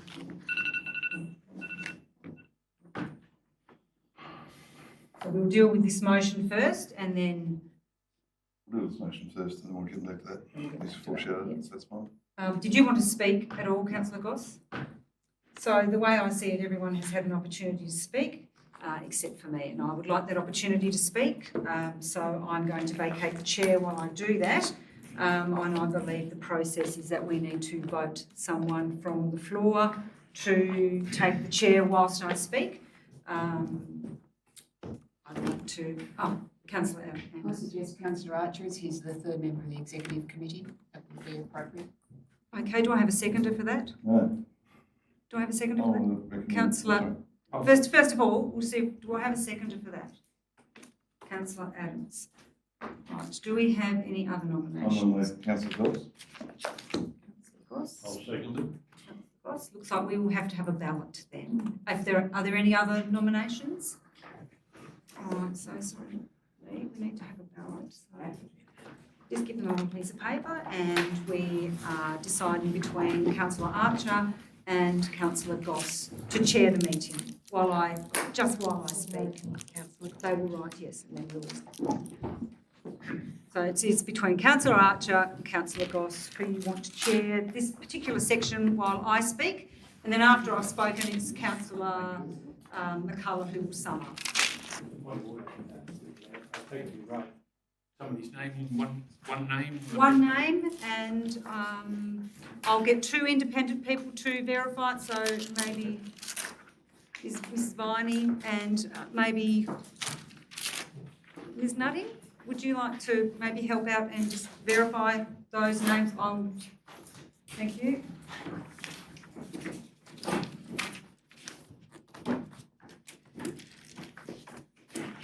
Councillor Archer or Councillor Goss, please hand your sheets in. I feel like I'm back at school. Please hand your sheets in to Ms Viney.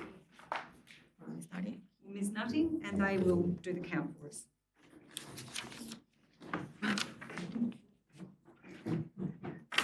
Has everybody passed in their votes?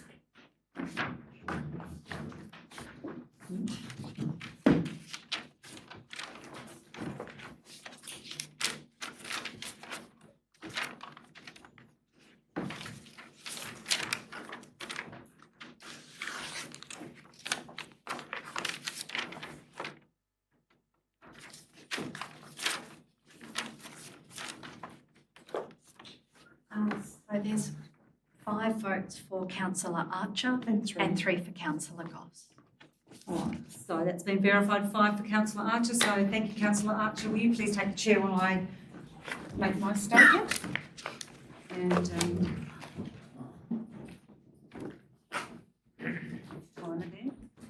so it'll be myself to speak, and then Councillor McCullough will get to sum up. But I'll come.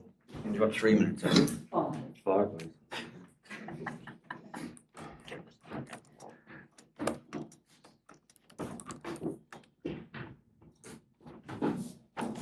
Comfortable there, Richard. Okay, as chairperson of the meeting, I now ask Deputy Mayor Lambert to make comment on this motion. Thank you very much. Thank you, Chair. Firstly, I would like to welcome back Councillor McCullough to our council meetings. I believe it's been 2 meetings since July that you've attended, so it is fantastic to have you back to give our full complement of councillors on this debate. It's very important that we have everyone in the room here, and I think everyone would agree that it's better to debate important matters in official forums rather than on social media channels.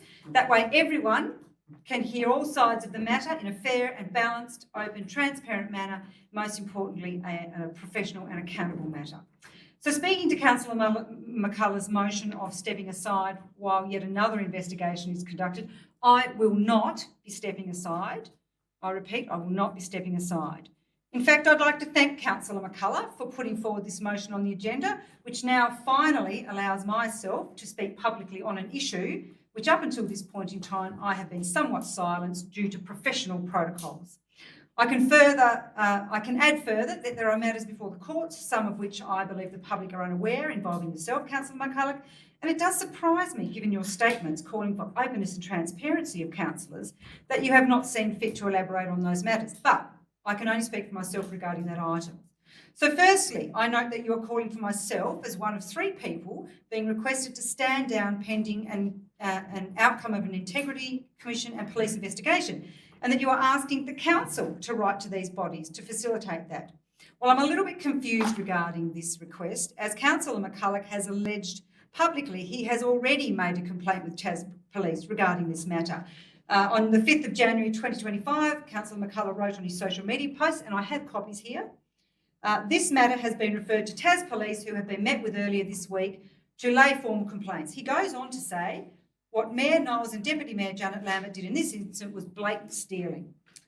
Can you please provide us with an update to this investigation? I'd be really like to know the date of the interview, the name of the station, the name and the rank of the attending officer, the file number pertaining to the complaint, a copy of Mr McCullough's statement, and a summary of the action taken to date by Tas Police. Further to this, the information and evidence that you have handed to the police. And I ask this because, as you know, police don't go around chasing its shadows, and that if anyone makes an allegation, there has to be substance. So I'm really happy. Just have a point of order here. No.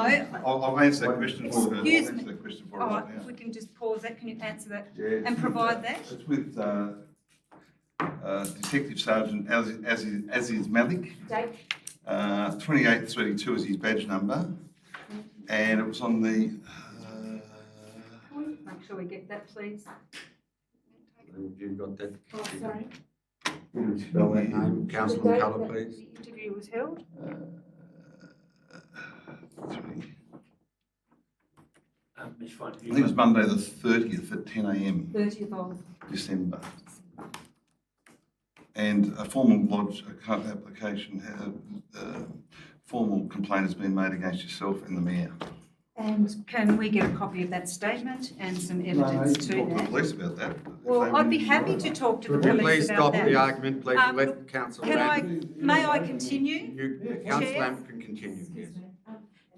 Did you say the constable's name and the badge number? Do I need to record that, sorry? Aziz Malik, Detective Sergeant. Malik. What station was that? Launceston Central, 2832. 2832? Correct. Thank you. Okay, Councillor Lambert, you can resume. May I continue now? Thank you. That is excellent because I'm happy to assist the police in any way in this, but I have yet to be contacted. Now, if that was the 30th of December, we're now the 20th of January, I've had no contact. So I'm happy to assist them in any way. So if I can get that information. Councillor McCullough, could you stop please now? let Can you Councillor... please do a point of order? Point of He is order there. interrupting me. You will have your chance to sum up the motion at the end and you'll wait now, I think, to Councillor Lambert to finish. Thank you very much. I'm happy to assist them in any way I can. So, with that in mind, I would suggest that at the very least, point 2 needs to be removed from this motion, as it would save us all a lot of time and the ratepayers' money, something that you say is paramount to your thinking. We don't need another investigation to be reported and double dipping into the hard-working public servants. Now, I would like to move on to your use of the words corrupt and corruption, in particular, needing to highlight on the 17th of January on your Facebook page, Councillor McCullough was quoted as, he is a general manager of a corrupt council. Further to this, on the 9th of January, Councillor McCullough referred to the Minister of Local Government, Kerry Vincent, and the Premier, quote, continue to confirm their complicit activities in a corrupt government. 5th of January, quote, the weak and inept and arguably corrupt Rockcliffe government, which leads me to ask what I believe is a very relevant question. So if the police are conducting this investigation, and you confirm tonight that is the case, and they too find a case of nothing to answer, how will Councillor McCullough label Tas Police? We also label them as corrupt and complicit? One has to wonder. And let us all remember what I have quoted above are Councillor McCullough's quotes on his Facebook social page outlets. They are not my words. So why are you asking for yet another investigation? Are you saying that the previous investigations and investigators have not done their due diligence, have potentially acted unlawfully and coming to the conclusions that they have pertaining to this matter? Are you implying that they somehow acted unlawfully and are complicit in their dealings with these investigations? I move on to the previous investigations, and there are particularly important points. You have 30 seconds, Councillor. I have been continually interrupted. Oh, I've accounted for that. Right. Well, then I would like to move. I move that he has extended time for another 3 minutes. Object. Aye. Everyone agree? Say aye. No. Agree to extension of that time? Aye. Object. There's one voting against. Got to be recorded. Okay, Councillor Lambert. Thank you. Councillor McCullough lodged a complaint against me.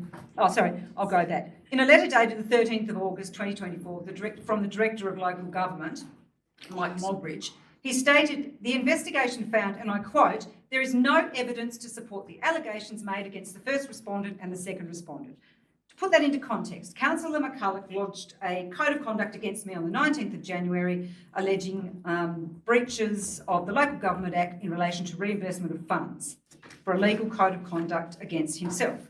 This allegation was invested by an independent investigator, Mr. Dean Cooper from Technical Assessing. And I have the letter here, which I will table, the full letter for everyone, which I'll get out in a moment, but I just want to get my speech out first. In this letter, the investigation found the evidence did not support the allegations. I quote, there is no evidence to support the allegations made against the first respondent mayor and the second respondent deputy mayor. The complaint was dismissed. I also wish to table a subsequent letter. This is relevant to the $11,000 that Councillor McCullough is And he's Councillor asking Lamb, me to stand Could aside. you just wait what the point of order is, sorry? The Supreme Court judge found that they did No, have. that's not a point No, of that's order. not here we go. correct. I'm not going to sit here and have argument over legal situations. We are in open council. This is going out to the public. I'd ask people to be very careful about what they say. And in regards to it, Councillor Lambert has the floor probably for another 30 seconds, I suggest, if you can. Oh, now that's not fair. They keep interrupting me and taking away from my time. He will get Have you another got any- opportunity. I have Have you probably got- another minute. Another minute. I'll move for the extension. Another minute? Point of order. But it's people only keep for a minute. interrupting. Point How am of I order. supposed to have You're only continuity permitted of one comment? extension as a councillor, 5 an additional 3 in accordance with the Local A Government fair Act. point that she keeps being interrupted, so hasn't had her time. I suggest, Councillor Lambert, you wind it up very quickly. Thank you. Councillor Carrot, I agree with you. We need to wind this up quickly, so I'll give you another 30 seconds if you have it. All right, I have a second letter which also confirms the investigator's report that I, Janet Lambert, was not involved in the request for or the payment of the legal advice in question.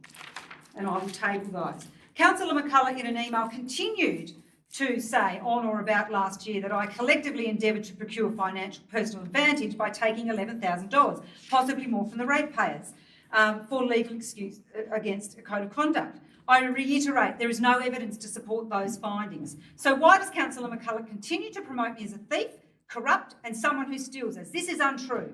So when will this all end, this throwing of these arguably defamatory accusations when you don't get the answers you want, Councillor McCullough? I am asking for the evidence given the evidence that presented tonight, that Councillor McCullough either withdraw the motion or amend the motion at the minimum to remove my name, as there is very clear evidence that I am not what you portray me to be. There is no evidence to say that to support the allegations against me. They have clearly been dismissed. Councillor Lambert, I think you have made your point, and you have had more than 5 minutes. Councillor McCullough will now sum up as briefly, and there's not any old evidence. If you've got something new you wish to say, Councillor McCullough, I'll be sure we're happy to hear it. No point of order. Summing up, you cannot introduce sorry. any more any new information, and they only have 3 minutes. Yeah, 3 minutes. No, the question was asked if I had any information, and what I found out this week, and they're turning on themselves, is that the solicitor, there was a meeting outside of council on the 22nd of June 2023. Relevance to the motion. No, it's totally relevant to the motion, totally relevant to Council Lambert. Councillor Lambert's thing. Order. I will close this meeting unless people sit down and behave. I said to you not presenting any evidence. She asked me a question I without said, further evidence. let me finish. I said, if you are answering a direct question, I will let you say it, but no new evidence. Thank you. On the 22nd of June 2023, a meeting was held outside of council by the mayor, the deputy mayor, the Just council answering a question, Councillor McCullough. Point of order! I'm relation to a code of conduct. Point of order! I am going to stop any further discussion of this point. No, because it's the truth. You don't will like the sum truth. up why you want it without bringing any new evidence. There's no new evidence. She asked me a question. The order's You asked me a debate. direct answer. I'm giving you a direct answer. On the 23rd of June 2023, there was a meeting held. There was a meeting held. Councillor McCullough, what was the question she asked? She asked me for further evidence. I've got it. In what because- regards to what? In relation to what her involvement was in the $11,000 code of conduct thing. Her solicitor has turned on her. It's at the Legal Professionals Board, and he's dobbed her in. I've got it. Councillor McCullough, do you wish to say any more in regards to this motion? No, except that this is going to keep going because I'm I obviously- don't think that is relevant, Councillor McCullough. Councillor Andrews, I do not think any more discussion is relevant. And as I said to you before, this is going out to the public. We need to and the public this as motion. a whole, as a majority. Will you be quiet? I will now ask Deputy Mayor Lambert to come back if you wish to move the motion. Otherwise, I'm quite happy to move the motion. Those in favour of Councillor McCullough's motion, say aye. Aye. Sorry, who was I? Or Councillor McCullough and Councillor Brooks. Those against the motion, say, put up their hands. Councillor Andrews, Lambert, Goss and Adams. The motion is lost. And myself. Yeah. The motion is lost. Councillor Lambert, would you like to resume the chair, please? Well, I think it's the mayor and the general manager. Foreshadow the motion, Mr. Richard, foreshadow the motion. Councillor Goss. Sorry, could wait a minute. That's Had true. a, Councillor Goss. Goss had a proposed motion. Did you have We something? wish to put forward the proposed first shadow. Foreshadow the motion, yes, so if this motion get up, there's an officer's got a recommendation there. And I'll move that. I'll move the officer's recommendation, which is on page 10. Would you like to speak to that motion? Have we got a seconder first? Councillor Goss, would you like to speak to that? Yeah, I wasn't at the December meeting, so I missed a lot of discussion. I just want to, I think this is going to get some information back to us about the stuff that's happening, and I think that information will probably help us in the future. Thank you. Would you like to comment? Oh, sorry, Adam, sorry, Adam. Some of this will bring out some of the costs that's being talked about here, sacking managers and whatever. Nobody understands the sort of costs involved in these things and throw them around, and it's really immature stuff. I look forward to supporting the motion. Councillor Tarrant? I'm just speaking to this motion. I speak because I believe that any information and to clarify the situation is better than what we have at the moment. I would like to see this matter, probably more information being provided. I think the transparency and accountability of this whole issue needs to be addressed, but this is just one step towards that, and therefore I'll support the motion. Anyone else wish to speak to the motion? In that case, I'll put the motion forward. All those in favour of the motion say aye. Aye. Against? Abstain. I was for the motion. One abstention, one against.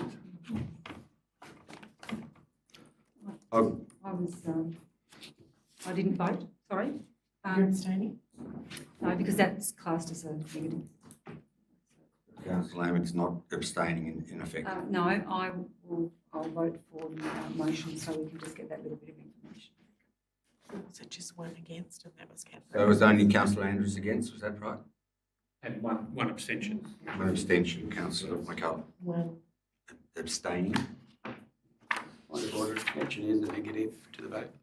What's that? Abstention. It's a negative. It's a negative. See, yeah, that'll be noted in the minutes, Councillor Tarrant, I'm sure. Sorry, it was councillor Tarrant. Who is against, sorry, against that motion? You refused for it. Only Councillor Andrews against it. Councillor Andrews was against it, Councillor McCullough has abstained, which is a negative. We just need to go back a little bit further when we asked for an extension. I think Councillor Adams moved it and Councillor Andrews seconded it for that first extension to Councillor. That's right. Is that right? Yes, that's right. Thank you. Okay, so now we can ask for the Mayor and the General Manager to come back in. Someone like to do that? Or? I think it's time. What time are we having dinner? Are we having we have dinner back in. I think in the interest of those people who work, it might be an opportunity to have them. Why don't you carry him back then? Bring come back in as well. Well, she said she was coming back in, but hopes off.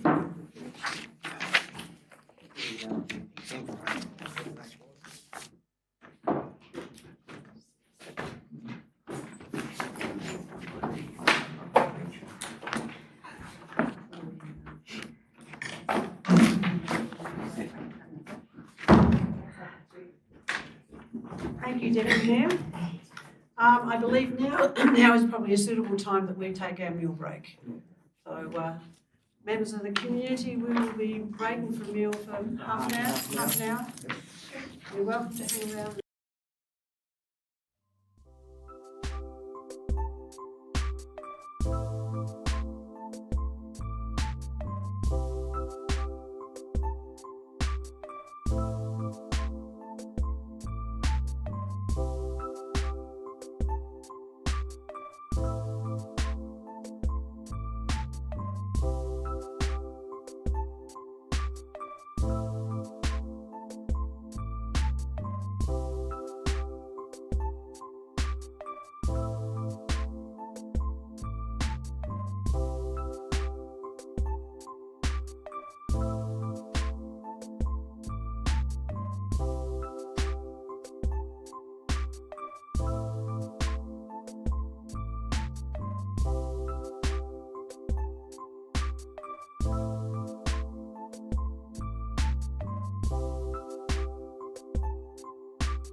Back to item 8, information items. And I need a mover and a seconder that information items be received, and then we can discuss. Councillor Andrews and Councillor Adams. Okay, any discussion? Councillor Andrews, did you want to bring anything up? Yes, I've got 3 things that I'd like to ask about if I could, Mayor. The first is, in your activities on page 22, you say that you went to see JBS Longford. Yes. I wondered if you had any interesting positive action in that meeting to share. I'd have to look at my note. Did they tell them to stop the pond? No. That was around seasonal workers and partnering with them to put on our Pacific Island Festival. Yes, the Palm Group. And there was something else. Can I just put a note, get back to people on what the note was, perhaps in the briefing? I thought they might have had community concern expressed at the Palm. No, that wasn't mentioned. Thank you. That was number Yes. 1. Okay. Number 2, on the top of page 35, it's the Sticky Beats Corner debacle. And we're told on the top of page 35 that response now has been received from State Growth advising that they have noted council comments on the Sticky Beak Corner audit and don't have any further comments. What are you going to do about that? I've checked to see if we received the final document back from them then. Sorry, through to the works manager, sorry. No, never received the final document. Only what we stated went off to them. They just come back saying they wouldn't answer. Right, we'll go back and ask them if there's going to be any adjustment to the document, which is I gather there's not going to be, and just confirm that what we've got now is the one that we can actually share with yourselves, because they did indicate previously not to share the document until all the review had been completed. So we'll check with that out, and as soon as we'll put it up on the closed site once we've got it. Thank you.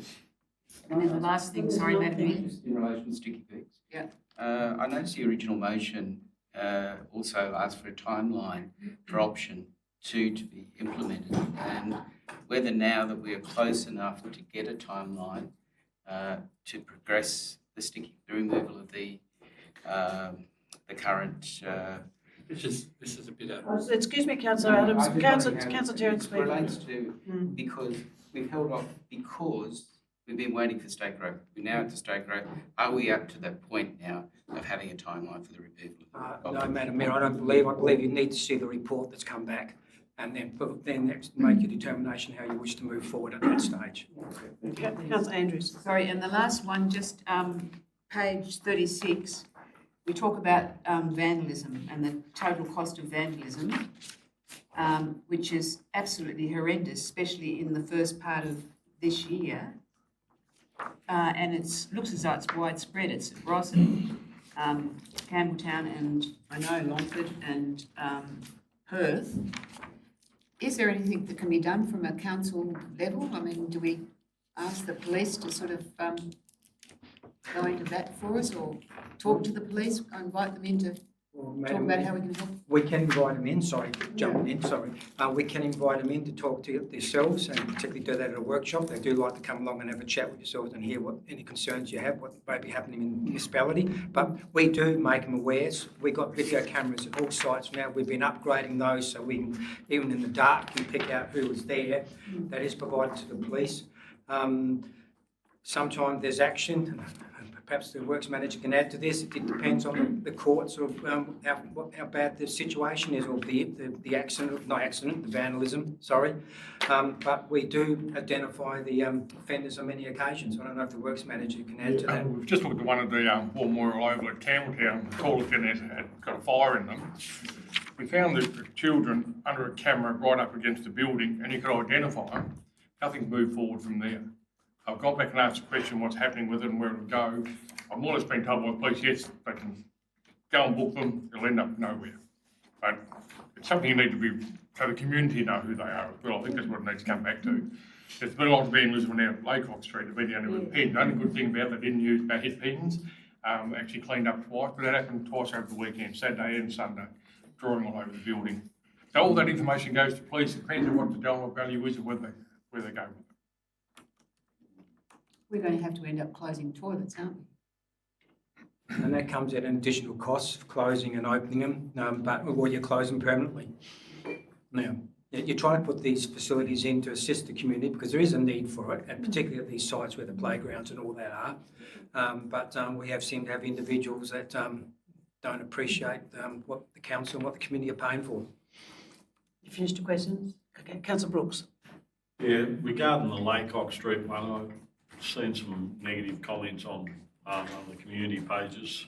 So yesterday I thought I'll go down there and have a look, and spoke to some people that were down there. And they, dare I say, they weren't from a really good upbringing. But in saying that, explained to them that we need to take ownership of this park, and they were fully supportive.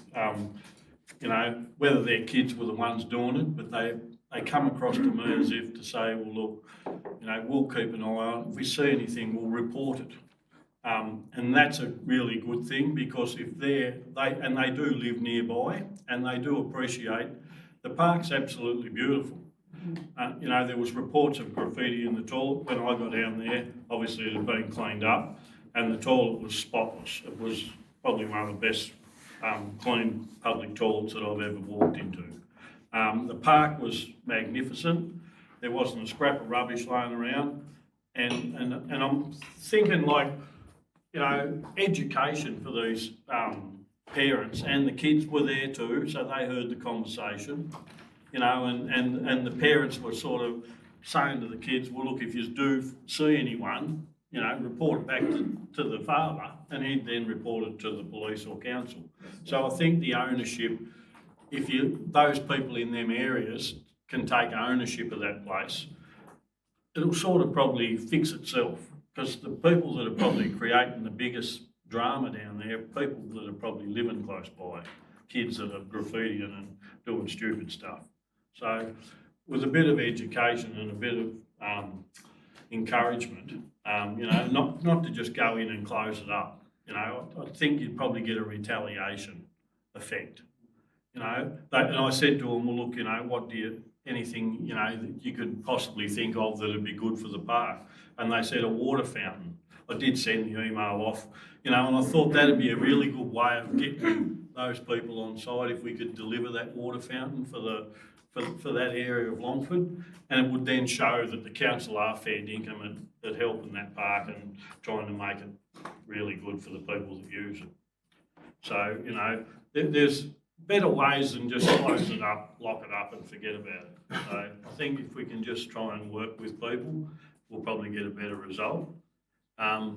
Another thing I just wanted to ask the Mayor in Mayor's activities was we seem to have the pong back in Longford again, really bad. I'm not sure if any other councillors have been getting complaints, but I definitely have, I suppose because of the history, you know, of the meatworks. Had quite a good discussion with EPA regarding some of the odours that were coming out of the plant, and they've investigated them, and there is an issue at the meatworks. He's highlighted that with some process.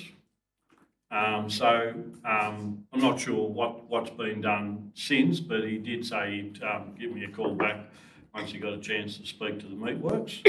So, you know, we need to probably put that out into the, get an official response from the EPA or Taswater, and put that out to the community, because it's not acceptable this day and age that we keep having these strong smells coming out of the meatworks. You know, there's people saying it's coming from the lagoons and the meatworks, and it's been going on for ever since I've been on council.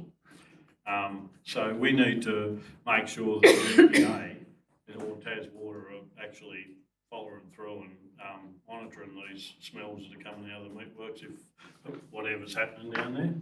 So yeah, that attended a meeting with JBS, I see on your, was that regarding the smells on Longford? No, it was not. I've just answered, Councillor Andrews just asked exactly the same question. I've got to go back and look at my notebooks about exactly, there were two distinct parts to the meeting. One was about the Pacific Island Festival.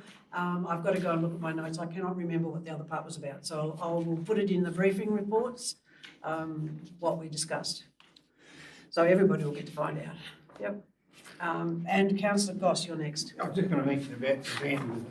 I'm not sure how long ago this was, but maybe 2 or 3 years ago, we had some vandalism at the Campbelltown football ground on the new toilets there. We got done. People remember that, and I just thought, oh, what kids would do that, you know? And that was all thinking, what kids would do it. When we got the video in, it was a man about 47 and a boy about 27. You know, and they got out of it. They weren't even from Northern Midlands. They drove through from Hobart. They stopped there at a skate. While one was skating, one tagged it. And what we got told eventually was that these Facebook pages, I'm not sure if that's right, social media, I say social media, they have competitions for the first ones to tag the new infrastructure. You know, so not just, don't blame all the kids, that's what I'm saying. It's not always our kids. It wasn't our kids at Campbelltown, it was kids from, it was men, adults from other places. It was young adults that actually broke the lights off the brand new playground, the tractor playground in the park at Avoca. It was young adults. Councillor Terrett. The trees in Drummond Street, can I get an update of where we're up to with that? I know the residents there are very concerned and would like to see them go as quickly as possible. There will be a report to the workshop coming up. We're finalising that right at the moment, is my understanding. So the workshop on the 3rd of February, there will be an item there, and from there can be another report back to council. Any further discussion on the information items? Okay, I'll put the recommendation that they're accepted. All those in favour? Against? Carried. Now we go to 13 on page 79, Development Services Monthly Report. It's page 79 on the computer. I'll move it. Move that the report is noted. And Councillor Andrews is seconding. Who will second on front of you? Any discussion? Questions or anything? I'll put that recommendation. All those in favour? Against? Carried. Okay, governance reports. 14.1, Changing Places Facilities Program. And there's a recommendation that council note the background to the Changing Places Facilities Program. Approve the nomination of Campbelltown as a location for Changing Places facility and allocate funds in the 25-26 and the 26-27 council budgets towards the project. Councillor Goss and Councillor Lambert, you're moving and seconding. I've got a few questions about it. Yes, yes. Okay, Councillor Goss. The first question is that in the statement it says that federal government, I assume it says that the federal government, Australian government, the federal government, will provide 50% of funding, and it says that the state government will provide 50% of the funding, and then it's got local council provide 25% of the funding. I'm not sure why it all adds up to 125%.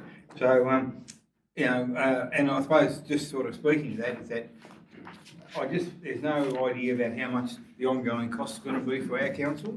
And, when this is the fantastic thing for the people of Tasmania, but I would say that it's for the people of Tasmania. And how much has the Northern Midlands got to subsidise the people of Tasmania? And I think that the state government or someone else should be contributing some ongoing funds towards these programs, not just lumping it back onto local government, especially when we don't know how much they are. But there's no indication in the report how much they will be.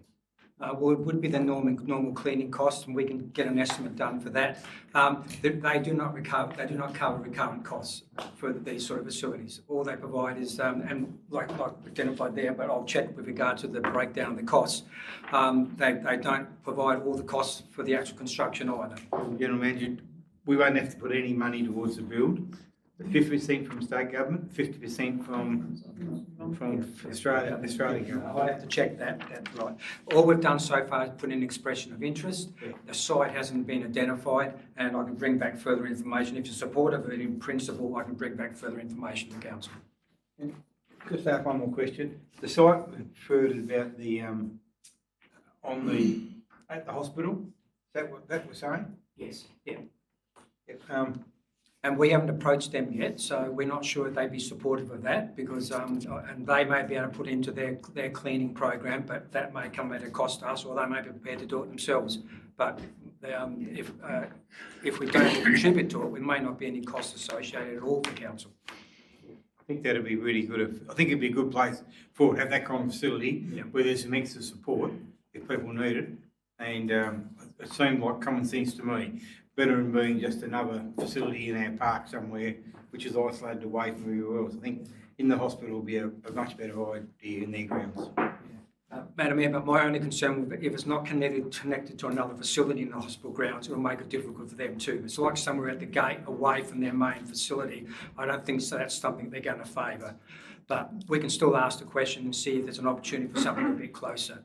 And access is always going to be the issue. It's just also the access of driving in, being easy to find, and being easy to get in and out of the facility. These people they will need a lot of assistance, and the room needs to be quite large to provide everything that's required to support them. Councillor Lambert, did you wish to make comment? Yeah, look, sometimes I get a little bit grumpy when we put these applications in and it comes to council after it's happened, but I'm not in this instance. I think this is a fantastic opportunity for Campbelltown to have something that if I've read this correctly, that there are no other facilities like this in Tasmania at the present time. I think that's correct. One in the north, one in the south. No, there will be, isn't that? There will be if it's funding's approved. So I think Campbelltown is an excellent location.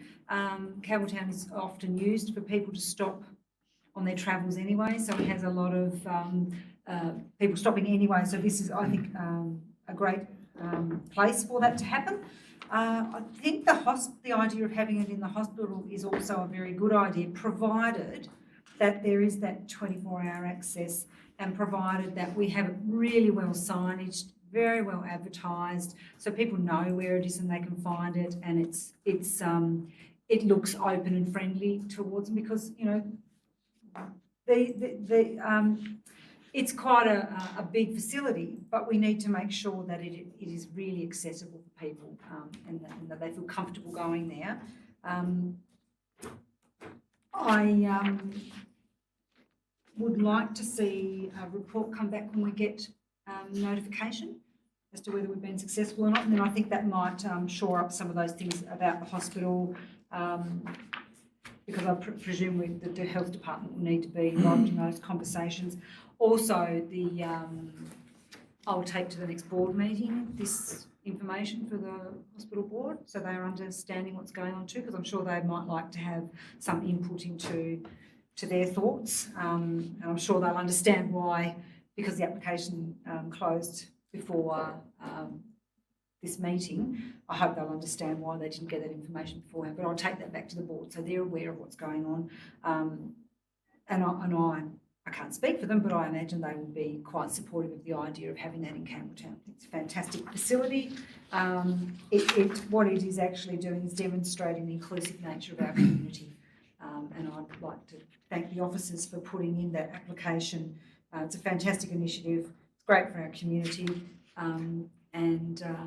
As I said, it shows our inclusiveness, and I think it's great. So I'm really keen to know when we know whether we get accepted or not. Thank you. And I'll just add to that too, I can only imagine that one of the concerns that they might have is parking, because that car park is often chock-a-block full. Yes. Councillor Terry, you had your hand up before? No, it's right. Right, Councillor McCullough. With this program, do you nominate, you've already nominated those, or is there nominations come later, or do you get do the locations get nominated originally? They've been nominated because we had to express the interest, we had to nominate the sites then. Their preference too, and we had verbal discussions through the officer that Campbelltown was an ideal site, so we identified a couple of sites in Campbelltown. No, specifically in Campbelltown, the sites I was talking about. Right, and the hospital on board? No, that's why we brought it here, and that's been our next step now, is ask the hospital what they think. Because it would have been a perfect thing for the council, town hall, I would have thought, the old town hall to probably a site that would have been much better, I would think. It's highly visible. It needs renovation. This could actually solve two problems. Full stop. Any further discussion? Okay, I'll put the recommendation. All those in favour? Against? Carried.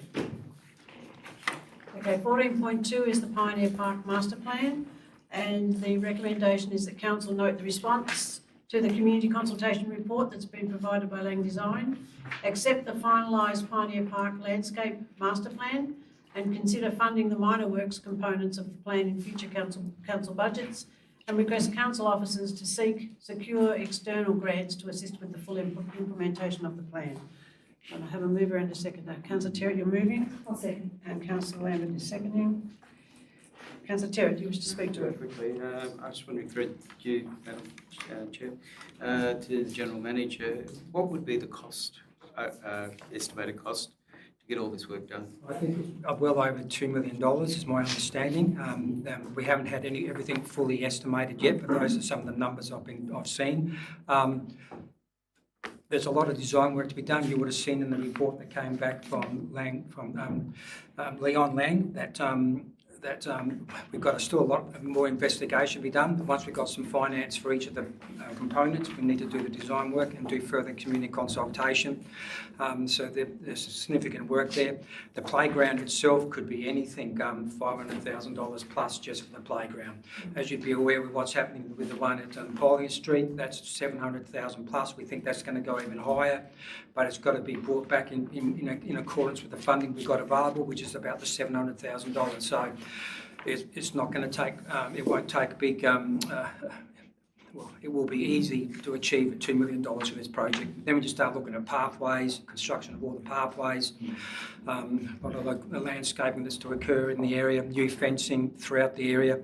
On top of that, which is not included in that, is the expansion to the medical centre there as well, which is a further report coming up. Councillor Lambert. Yes, look, I think this is a great initiative. I think Evandale people embrace the park master plan. My request is that we continue to keep the district committee updated with things. They're very invested in this master plan. They're very invested in their community, and I know that they would, and they've had quite a bit of input into this. So I'd like to thank them for that. But also just to make sure that they are continually updated with that. And I think it's a great opportunity to revamp that park area, revitalise it, not only for the residents, the people that live there, but also for the many, many visitors that we have who come to that park for the various festivals and things that we have there. It's great. So it's, I'm really pleased to see this progressing. Andrews. On the financial side, hasn't there been a suggestion that it be done in stages? Well, there's no way council could afford the $2 million. So the only way is external funding and staging it, definitely. So it could be quite a long-term project. A long-term project, unless funding starts becoming available. Obviously, this is one of the projects we've identified with the federal government election coming up as one of the projects that perhaps they may be prepared to fund. They're looking at the connectivity now with towns, passive recreation. All those things are they're out there at the moment. We had to provide some advice on, particularly for Perth, which was one of the focuses early last year from the Liberal Party for Perth itself. So we're hoping that there'll be some interest in this site. Councillor Goss. You're right. Councillor Adams. Yeah, it's a pretty important part of history in this park, and that needs to be preserved, the cemetery bit. And I'm sure there's other parts as well. So it's very significant, and I hope that will gain its recognition under this. Okay, I'll put the recommendation. All those in favour? Against? Carried. 14.3, preserving and promoting the history of the township of Perth. And the recommendation is that council note the avenues via which council works to preserve and promote the history of the Northern Midlands townships. So, someone wish to move that or a similar motion? Councillor Goss. I'll move to recommend that. Yes. A seconder? Councillor Adams.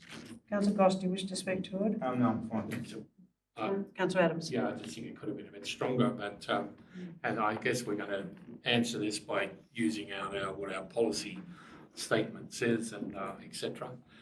There's a group over there, and they've been promoting history and bringing things together. Some really important stuff around Perth. Yeah, we should be promoting it where possible. Councillor Terrett. I will be voting against this because one of the things that was hit home by the people in Perth was the need to recognise as a sense of place, and part of that sense of place is also its history. And whilst we're in the greater Northern Midlands, trying to get some, particularly with a lot of new people in, knowing what the history of Perth is extremely important. And this was an opportunity which I would have hoped that this would have come out, but what we could do, and I know that they still want the police station, and that's certainly something we could pursue. But it also highlights to me the need why a year ago I put a request to have a report back to council on a heritage committee. I'm still waiting for that report, but if we're looking at the heritage of and history of the Northern Midlands, these various groups need to start talking together. It's no good to have Campbelltown doing their thing, Evandale and Perth doing all this. How do you integrate it and how do you highlight it? And often places like Perth have been left behind. It's, I'd like to hope that we get that committee, Heritage Committee report to Council. It's now a year old. And talking about the history of the Northern Midlands, well, whose history and who's going to coordinate that. It's really, as I read this report, I thought this is nothing more than what we've been doing previously. And I think there is, particularly with the growing population, and a sense of place that needs to be developed within Perth, that's our opportunity to look at the past so that we can develop to the future. Any further discussion? I'll put the recommendation. All those in favour? Aye. Against? Yeah. Councillor Terrett and Councillor Lambert against. Motion's carried.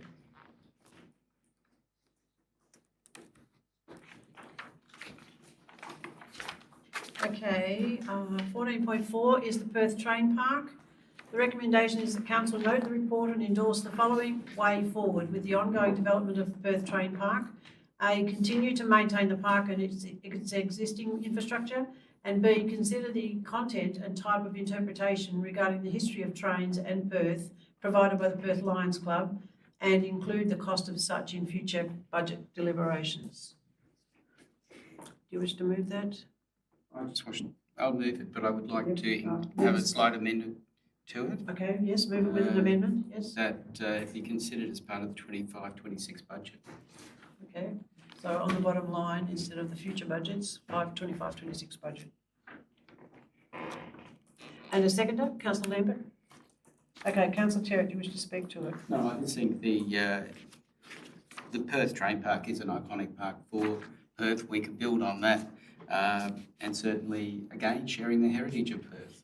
It's the train history is a significant part of Perth, and with the trains running through, I think it's something we should be fostering and engaging with. Councillor Lambert, do you wish to speak? No, I'll reserve my right for that one. Thank you, Mayor. Any further discussion? Who was the second? Councillor Lambert. Sorry. Councillor Terrett and Councillor Lambert. No further discussion. I'll put the recommendation. All those in favour? Aye. Against? Carried. Okay, 15.1 is the monthly financial report.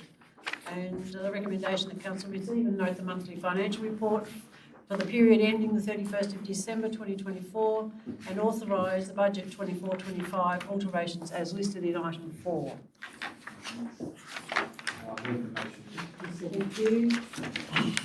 Councillor Adams, Councillor Andrews. Any discussion, any questions?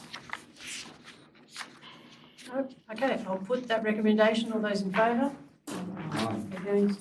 Carried. 15.2, policy review, council allowances, travel and other expenses. The recommendation is that council endorse the amended council allowances, travelling and other expenses policy. I have a mover and a seconder for a motion. I will move that this matter be deferred. Is there a seconder for that? Second. Councillor McCullough, you wish to speak to that, Councillor Terrett? Look, I think one of the things, there are many questions that came up in the workshop which haven't been addressed in this report. Such things as the limits placed on your vehicle, what other types of things are going to be put into that, such as a fuel card, fringe benefits tax, nowhere that's mentioned in the report. It's whether, I believe that the Office of Local Government are going to put out a report or a right to all councils in the state. I was told that at 3 o'clock this afternoon, that in relation to legal assistance policies, that there would be something put out on that. There is no independent legal advice in relation to this. I'm not sure if this has got, we're given expert advice under Section 65 of the Act. There is additional information, particularly in the financial areas, which seems to be lacking. And therefore, waiting until we have additional information and deferring this matter down the track would be a better way of dealing with it. I don't see any urgency on it. We've operated for many, many years under the existing facilities and allowances, travel and other expenses policy, and I believe this should be deferred. I'd just like to make a comment on you saying my vehicle. This is my 6th year into being the mayor, and I have not had a vehicle. And most other mayors do have a vehicle, and it's in their policies. Anyway, for that, but, so I do not use a vehicle from council, as much as perhaps I should be able to. Okay, Councillor McCullough, do you wish to speak? I'll reserve my right. Right, Councillor Goss. Yeah, I'm not sure if I'm confused here. I'll give a bit of clarification. This is about the other expenses. I'm just looking at it about the legal assistance for councillors. Is that in the next? No, it's in this one, I'm sure. It's in this one. It's in this one. It's in this one. I'll put this out, what I want to say. I'm just really concerned there's no reference to a maximum limit. I mean, this policy here, under this policy, I could read this policy and I could go and get a lawyer from Switzerland to come and represent me. And whatever the bill is, council will have to support it.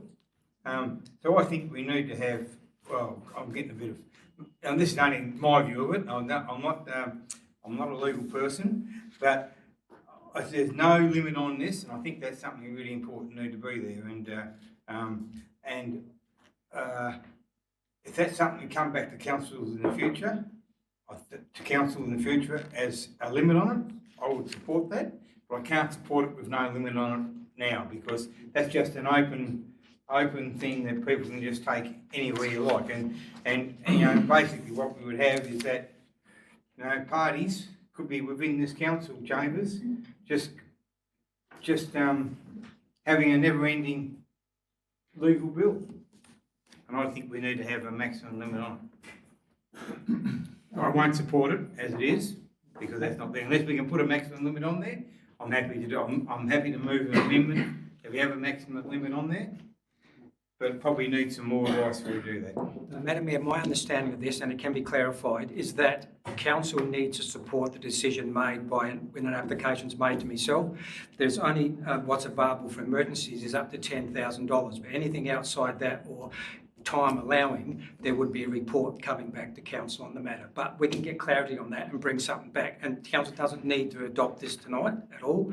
If there's any further questions, we can seek that advice and bring back further information. Okay, this is a motion to defer this motion. I'll put that, yes, Councillor Terry? Very quickly, I think the concerns Summing up. by Councillor Goss are sound. Having limitations, even if this goes to the February or March workshop, there is no urgency here. I have a number of concerns which I won't speak about now, but I think there are things that we should be speaking about in the workshop and at a future advice. I think we do need that advice in the Office of Local Government. And from our legal advice we previously had, we are still limited to only the 4 aspects, which is telephone, travel, care and dependency and stationery, regardless of what other councils do. Okay, I'll put the recommendation. All those in favour? Aye. Those against? Aye. Only me? Yep, the motion's carried. Okay, 15.3 is a new policy, legal assistance for employees. And Madam Mayor, that would just be deferred as well. okay, so we don't need to note it. Oh, well, if the council wishes to move a motion, they can. I'll move that we defer this report. Sorry, I'm trying to get the word out. And speaking to why I've been reported, the same thing, there's no limit on this. It's open slather and can go to any amount you possibly would, and that needs to be spelled out before we step in. Thank you. Okay, I'll put the recommendation to the that's deferred. All those in favour? Aye. Against? Carried. Missed one. Here we go. Okay, 15.4, a request for memorandum of understanding for the Northern Midlands Council Volunteers SES unit at Campbelltown. And the recommendation is that council agree to enter into a memorandum of understanding with the Tasmanian State Emergency Service in relation to the provision and maintenance of the Northern Midlands Volunteer SES unit at Campbelltown from the 28th of February 25, commencing at $15,000 per annum plus Hobart CPI for the first 3-year period. I'm move around a seconder for a motion. Councillor Terrick, you're moving this motion? Yes. And Councillor McCullough is seconding. Councillor Terrick, do you wish to speak to it? Councillor McCullough? No. No. Councillor Andrews? Could I ask some questions, please? Is this a usual thing or a new thing? No, it's a usual thing. We've only just been asked to do it, others have it in place. We have been providing the funds. They've just asked us now to enter into a formal agreement. How long have we been funding the Campbelltown SES? Well, 1993. since I've been here, and then well before that. So I'd have to check on the exact date, but it's been for quite a while. So it's a usual thing for council to Yeah. fund the local SES? Well, that's minor funding, that's $5,000. You know, support for volunteers really at the end of the day. Still a lot of volunteers involved in these groups. So do you know, do they also get funding from state government? Yeah, I would think so, yes. I can confirm the amount. They get the vehicle and things like that, training, Training and everything. uniforms. You'll see there the list of what we cover, and really it's just really about minor operating costs and registration and maintenance things. Yes, but the reason I'm asking is that I would have thought it was a state government responsibility to fund these kinds of bodies, so. Councillor Archer? Yes, I was thinking the same thing. I cannot understand why we are really doing this, because Ross could have one, Evandale could have one, Longford could have one, Cressy could have one. So I'm not sure why Campbelltown is on a major highway, but whether we're setting a precedent here. And again, as I agree with Councillor Andrews, the state government is really, I think, responsible for funding all SES services, and there's no reason why other towns couldn't ask for the similar amount, I consider. So if we've been funding them in the past, at what do you say, 15,000 a year? Yeah, no, that's about five. There's 15,000 over the total, isn't it? 3 years. It says 15,000 per annum here. Oh, sorry, per annum. No, sorry. Well, yeah, no, sorry, I was wrong in saying that. No, it's 15,000 per annum. It wasn't before. Yeah, that's a significant amount of money. So I'd perhaps like to see in the breakdown of the current costs where that money has gone, if possible. Thank you. Yes, Councillor Terrick. Just a question to you, Madam Mayor.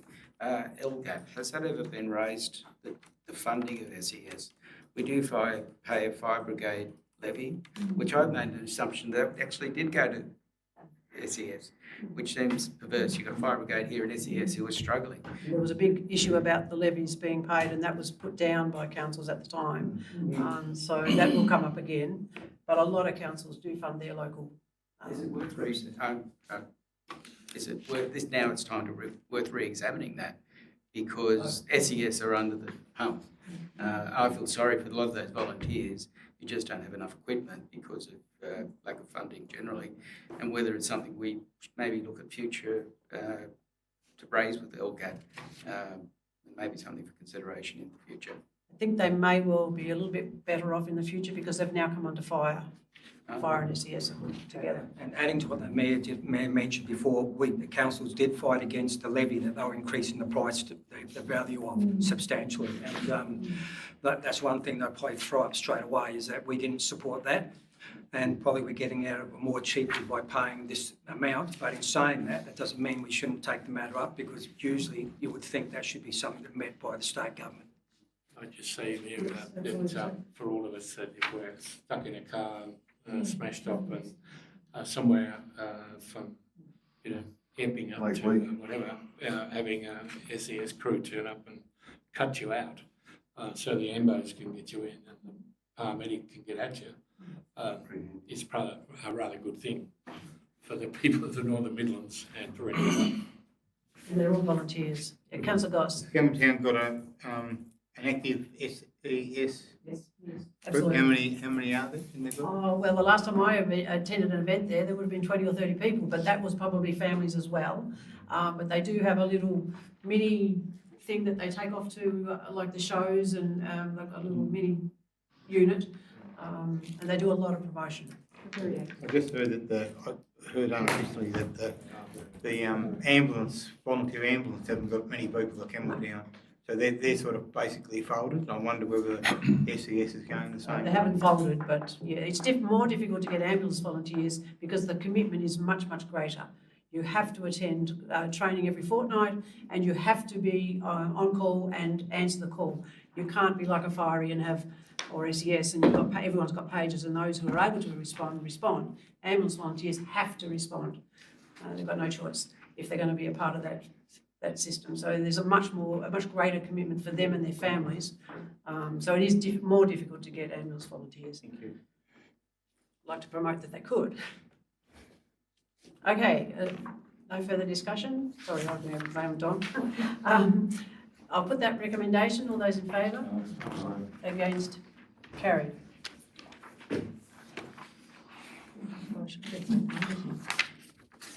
10.5, policy review, information and communication technology resources and electronics communication acceptable use. There's a recommendation that council endorse the amended information and communication technology resources and electronic communications acceptable use policy. The mover, Councillor Terrett and Councillor Adams. Councillor Terrett, do you wish to speak? Just very quickly, as part of the audit committee, there was a very detailed review of the IT systems, and reading many of these over the years, it was very well done, and I think it added a lot to the organisation, and these changes, the policy review changes that we now have before us, are certainly as a consequence of that, and I really fully support it. Councillor Adams, do you wish to speak? Well, just about the power of artificial intelligence, these things. There's all these other things that we've got to deal with, and council will have to come to grips with. And this is updating our policy position. No further. Councillor Goss. Yeah, I'm reading through the report. I'm probably not very smart at this, but I didn't know what Microsoft Copilot was that employees have to use. And I assume that as a council I have to use that as well. I tried to look up on my computer what Microsoft Copilot was, but I couldn't get it. Could someone please give me an explanation what that is, what we have to use? We'll give you a badge to put on them. So Microsoft Copilot is Microsoft's version of OpenAI, if you've heard of that. No. So ChatGPT. You can't get rid of it. Yeah, they like to put it in everything. If you open up Edge, the Edge browser, there's a little icon right under the close button. That's a Copilot button. If you click that, it will open up a little chat window, and you can chat with that to whatever end you want. OpenAI's ChatGPT version of that, we don't have back-end controls on what you can put in there, and it doesn't have Copilot will. Microsoft has business protections for Copilot stuff, so if you put in anything in Copilot, it will not be used to train the AI further. So you can't accidentally put out information that you probably shouldn't. We get a lesson. I might need some professional training. Yeah. Does anyone use it? Computer on first, mate. Turn on. Okay. Any further questions or discussion? I'll put the recommendation. All those in favour? Against? Carried. Okay, now's the policy review. Information technology security.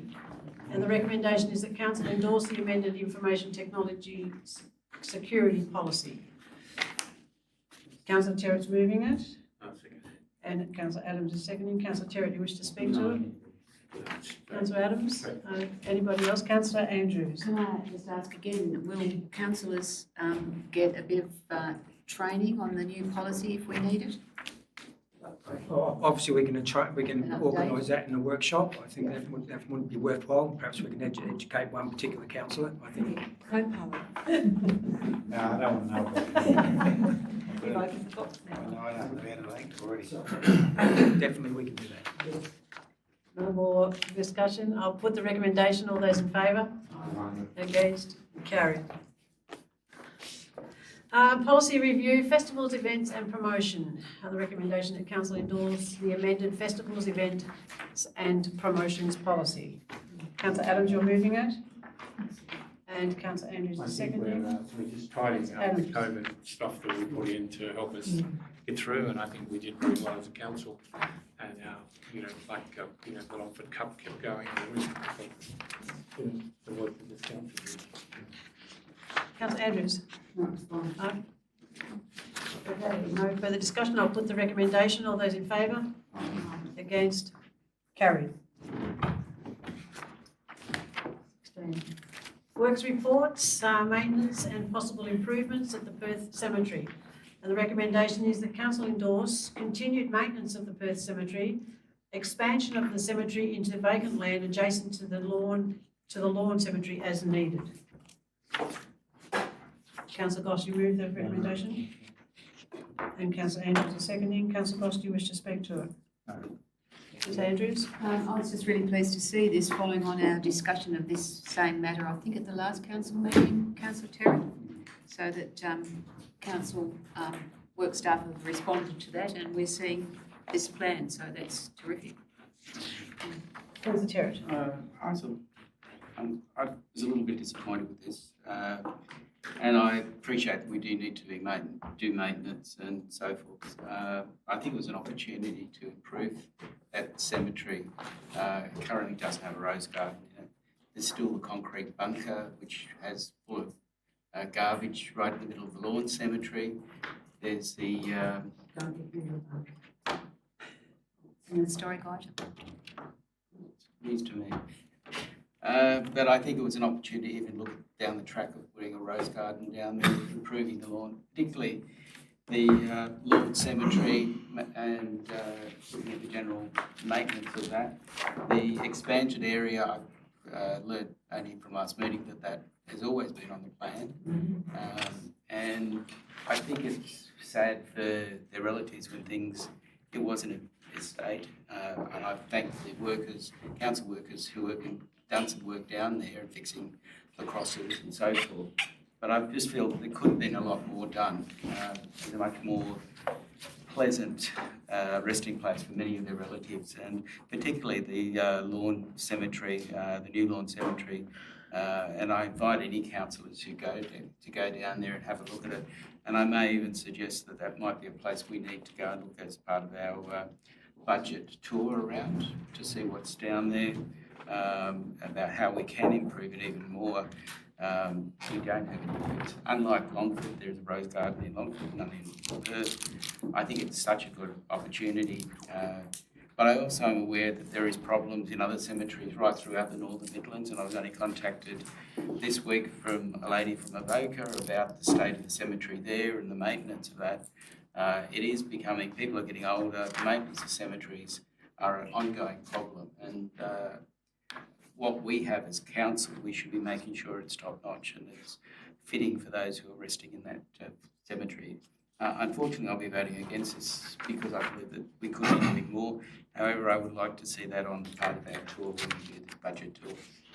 Works manager first, then Councillor Lambert. I think we need to look at the the cemeteries as they are. If you look at Perth, it's a very, very old cemetery set up with old graves. If you have a look around any other community, a perfect example, I've got my mother buried at Alverson. I think the one in Perth, I'd love my mother to be buried there. That's the difference. I think we actually keep that to a pretty high standard. There is a few graves. We don't actually like getting on the graves. If the family members are gone, we will actually look after it and fill it up with quartz or whatever we need to do. The next stage is the lawn cemetery. That'll be up like exactly like Longford. It'll be under irrigation and everything. Get so many graves in before you put the irrigation through.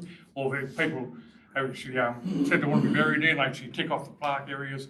We'll actually end up with irrigation early, but if we've only got 4 or 5 graves, it will take a long time before we do irrigate that properly.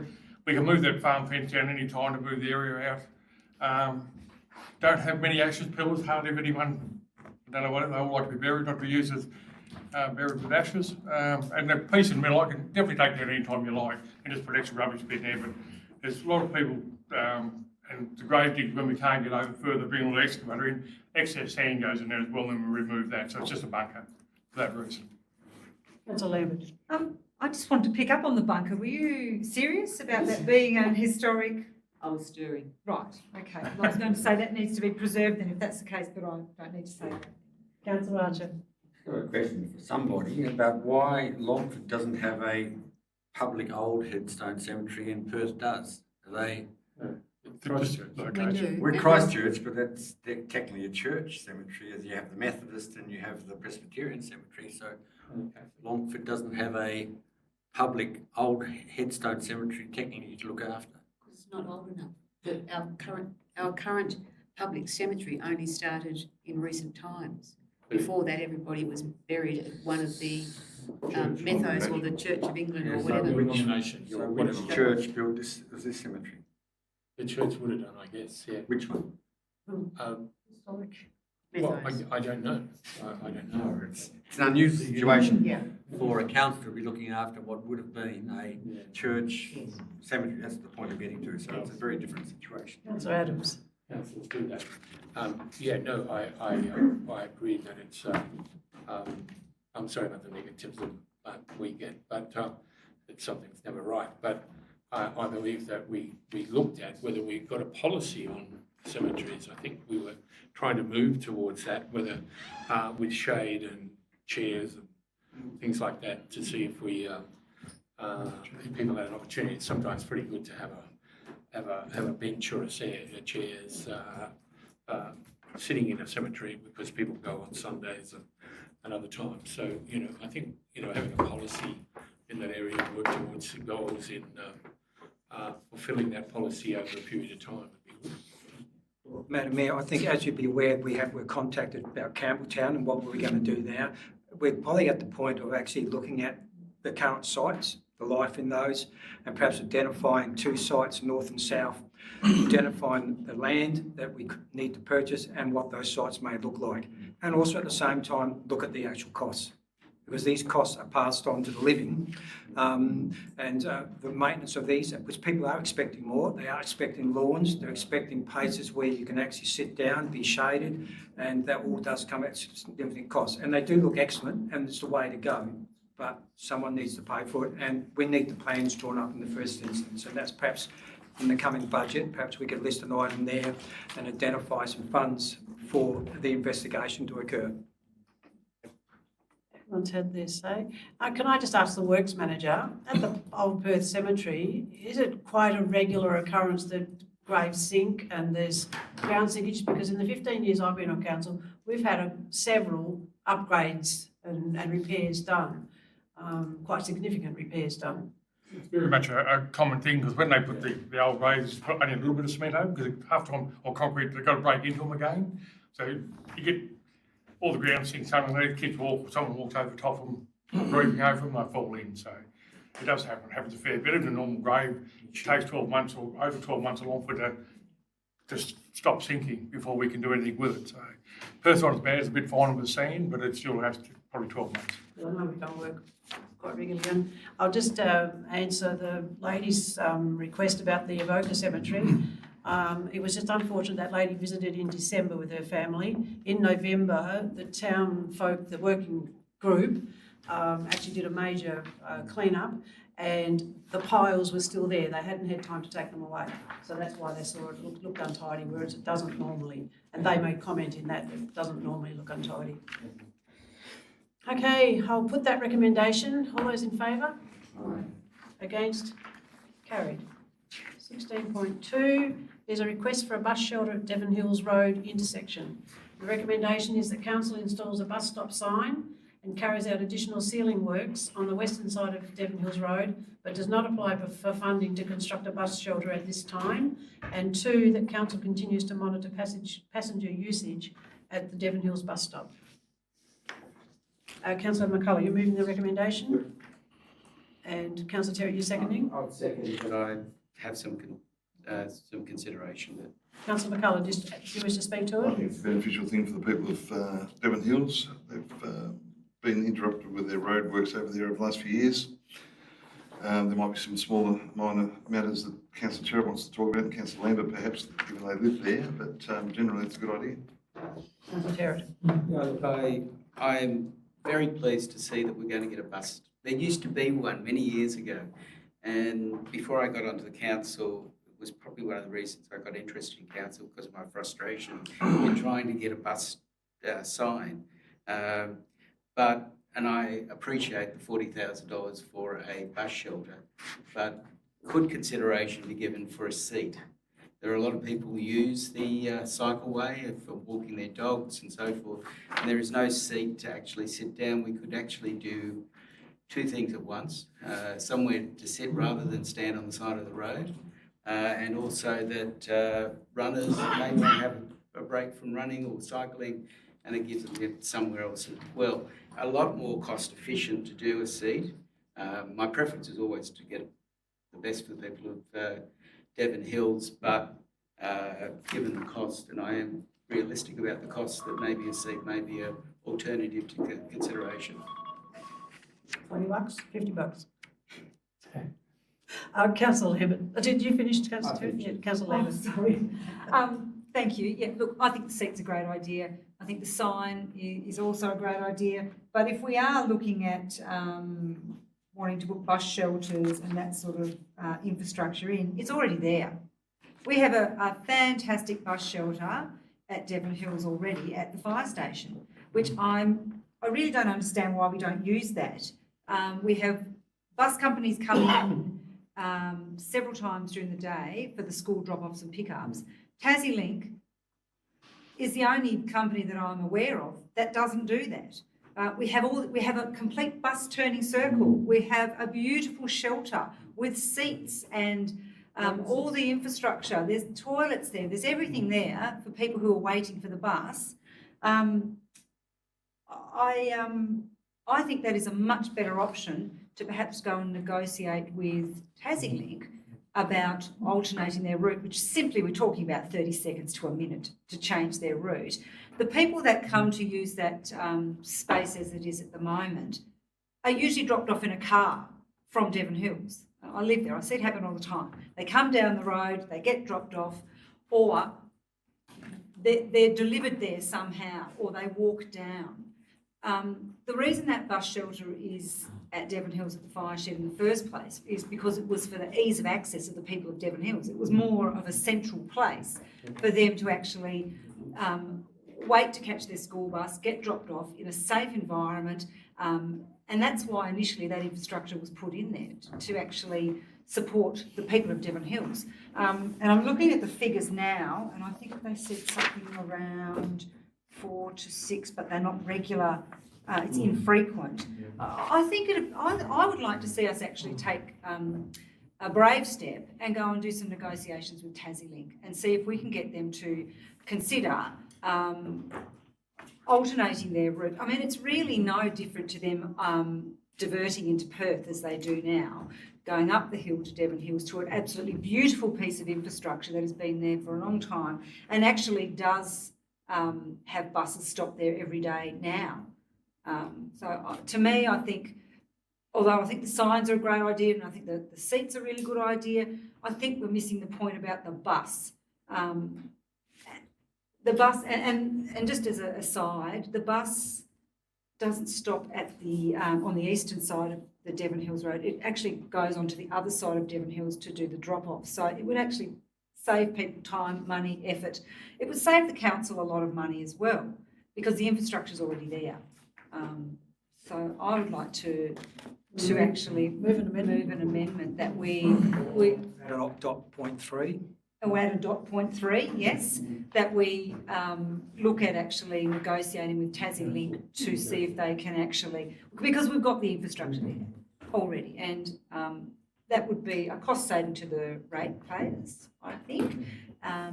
There's nothing needs to be done except for that negotiation with TassieLink. And I think if we can get them on board with that, and I don't see why they wouldn't be able to look at some kind of flexibility there, we won't have wet people standing on the side of the road waiting for their bus. Walk with the route to go up to the fire shed.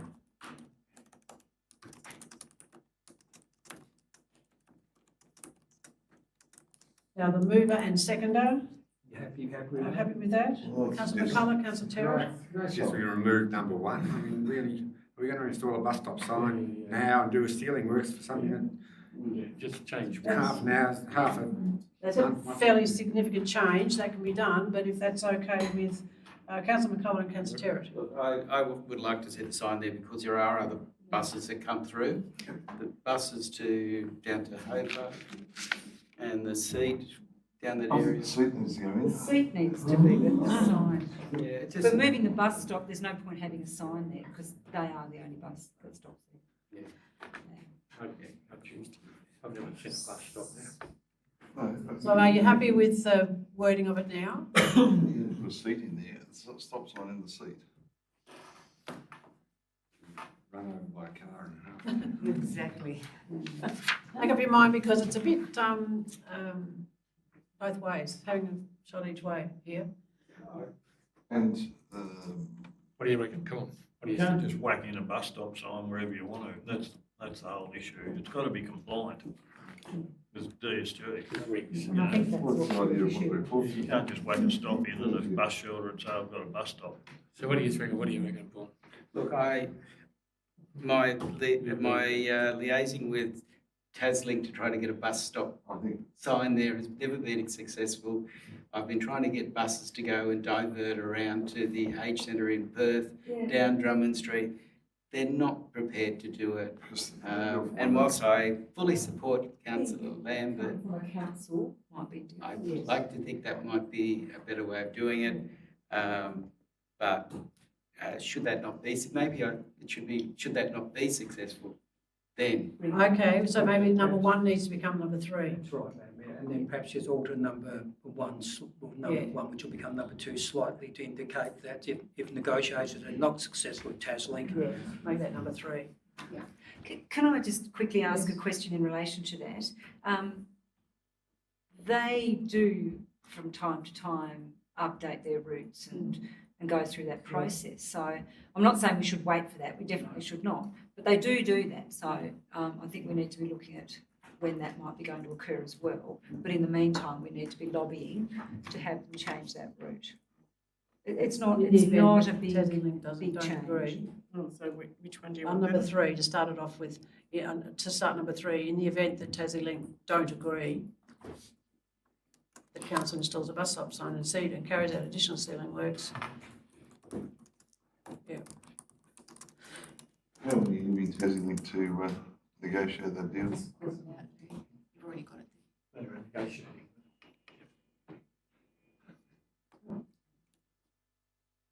And you still want the additional ceiling work? Well, it'd need to, if you're going to do that, yeah. if the second's not successful, yes. Right, for sign up bus stop 300 metres. Or no bus parking here. They will assess things, That's what we've heard. because there was a request from Missiondale to have the bus stop reinstalled there, and that was knocked back. Not But backed this is by a state growth, not Was it? TasLink. Well, if it's anything like Metro, we get governed by state growth. They tell us where we've got to go, as in routes. We can't just change a route. It's got to go through state growth and then they tell you. So I'm not sure if TasLink. I don't know whether who it Same was, I think it was state protocols, but I reckon they would. With Okay. those comments, should we be approaching state growth then? No, because we don't. We don't know if We don't know TasLink that abide for by sure. the same thing. In the event the TasLink, Decline, decline, yeah, that's me. declines the option to, Or whatever, just decline. change the route of We just their have to say buses. declines. Declines enough, yeah, put a comma after declines. Yep. Okay, the mover and the second, Councillor McCullough and Councillor Terry, are you happy with that, the way it's worded? Okay, everyone's happy, I'll put that recommendation, all those in favour? Against? Carried. That's it, we'll move to closed council. You get water. I've got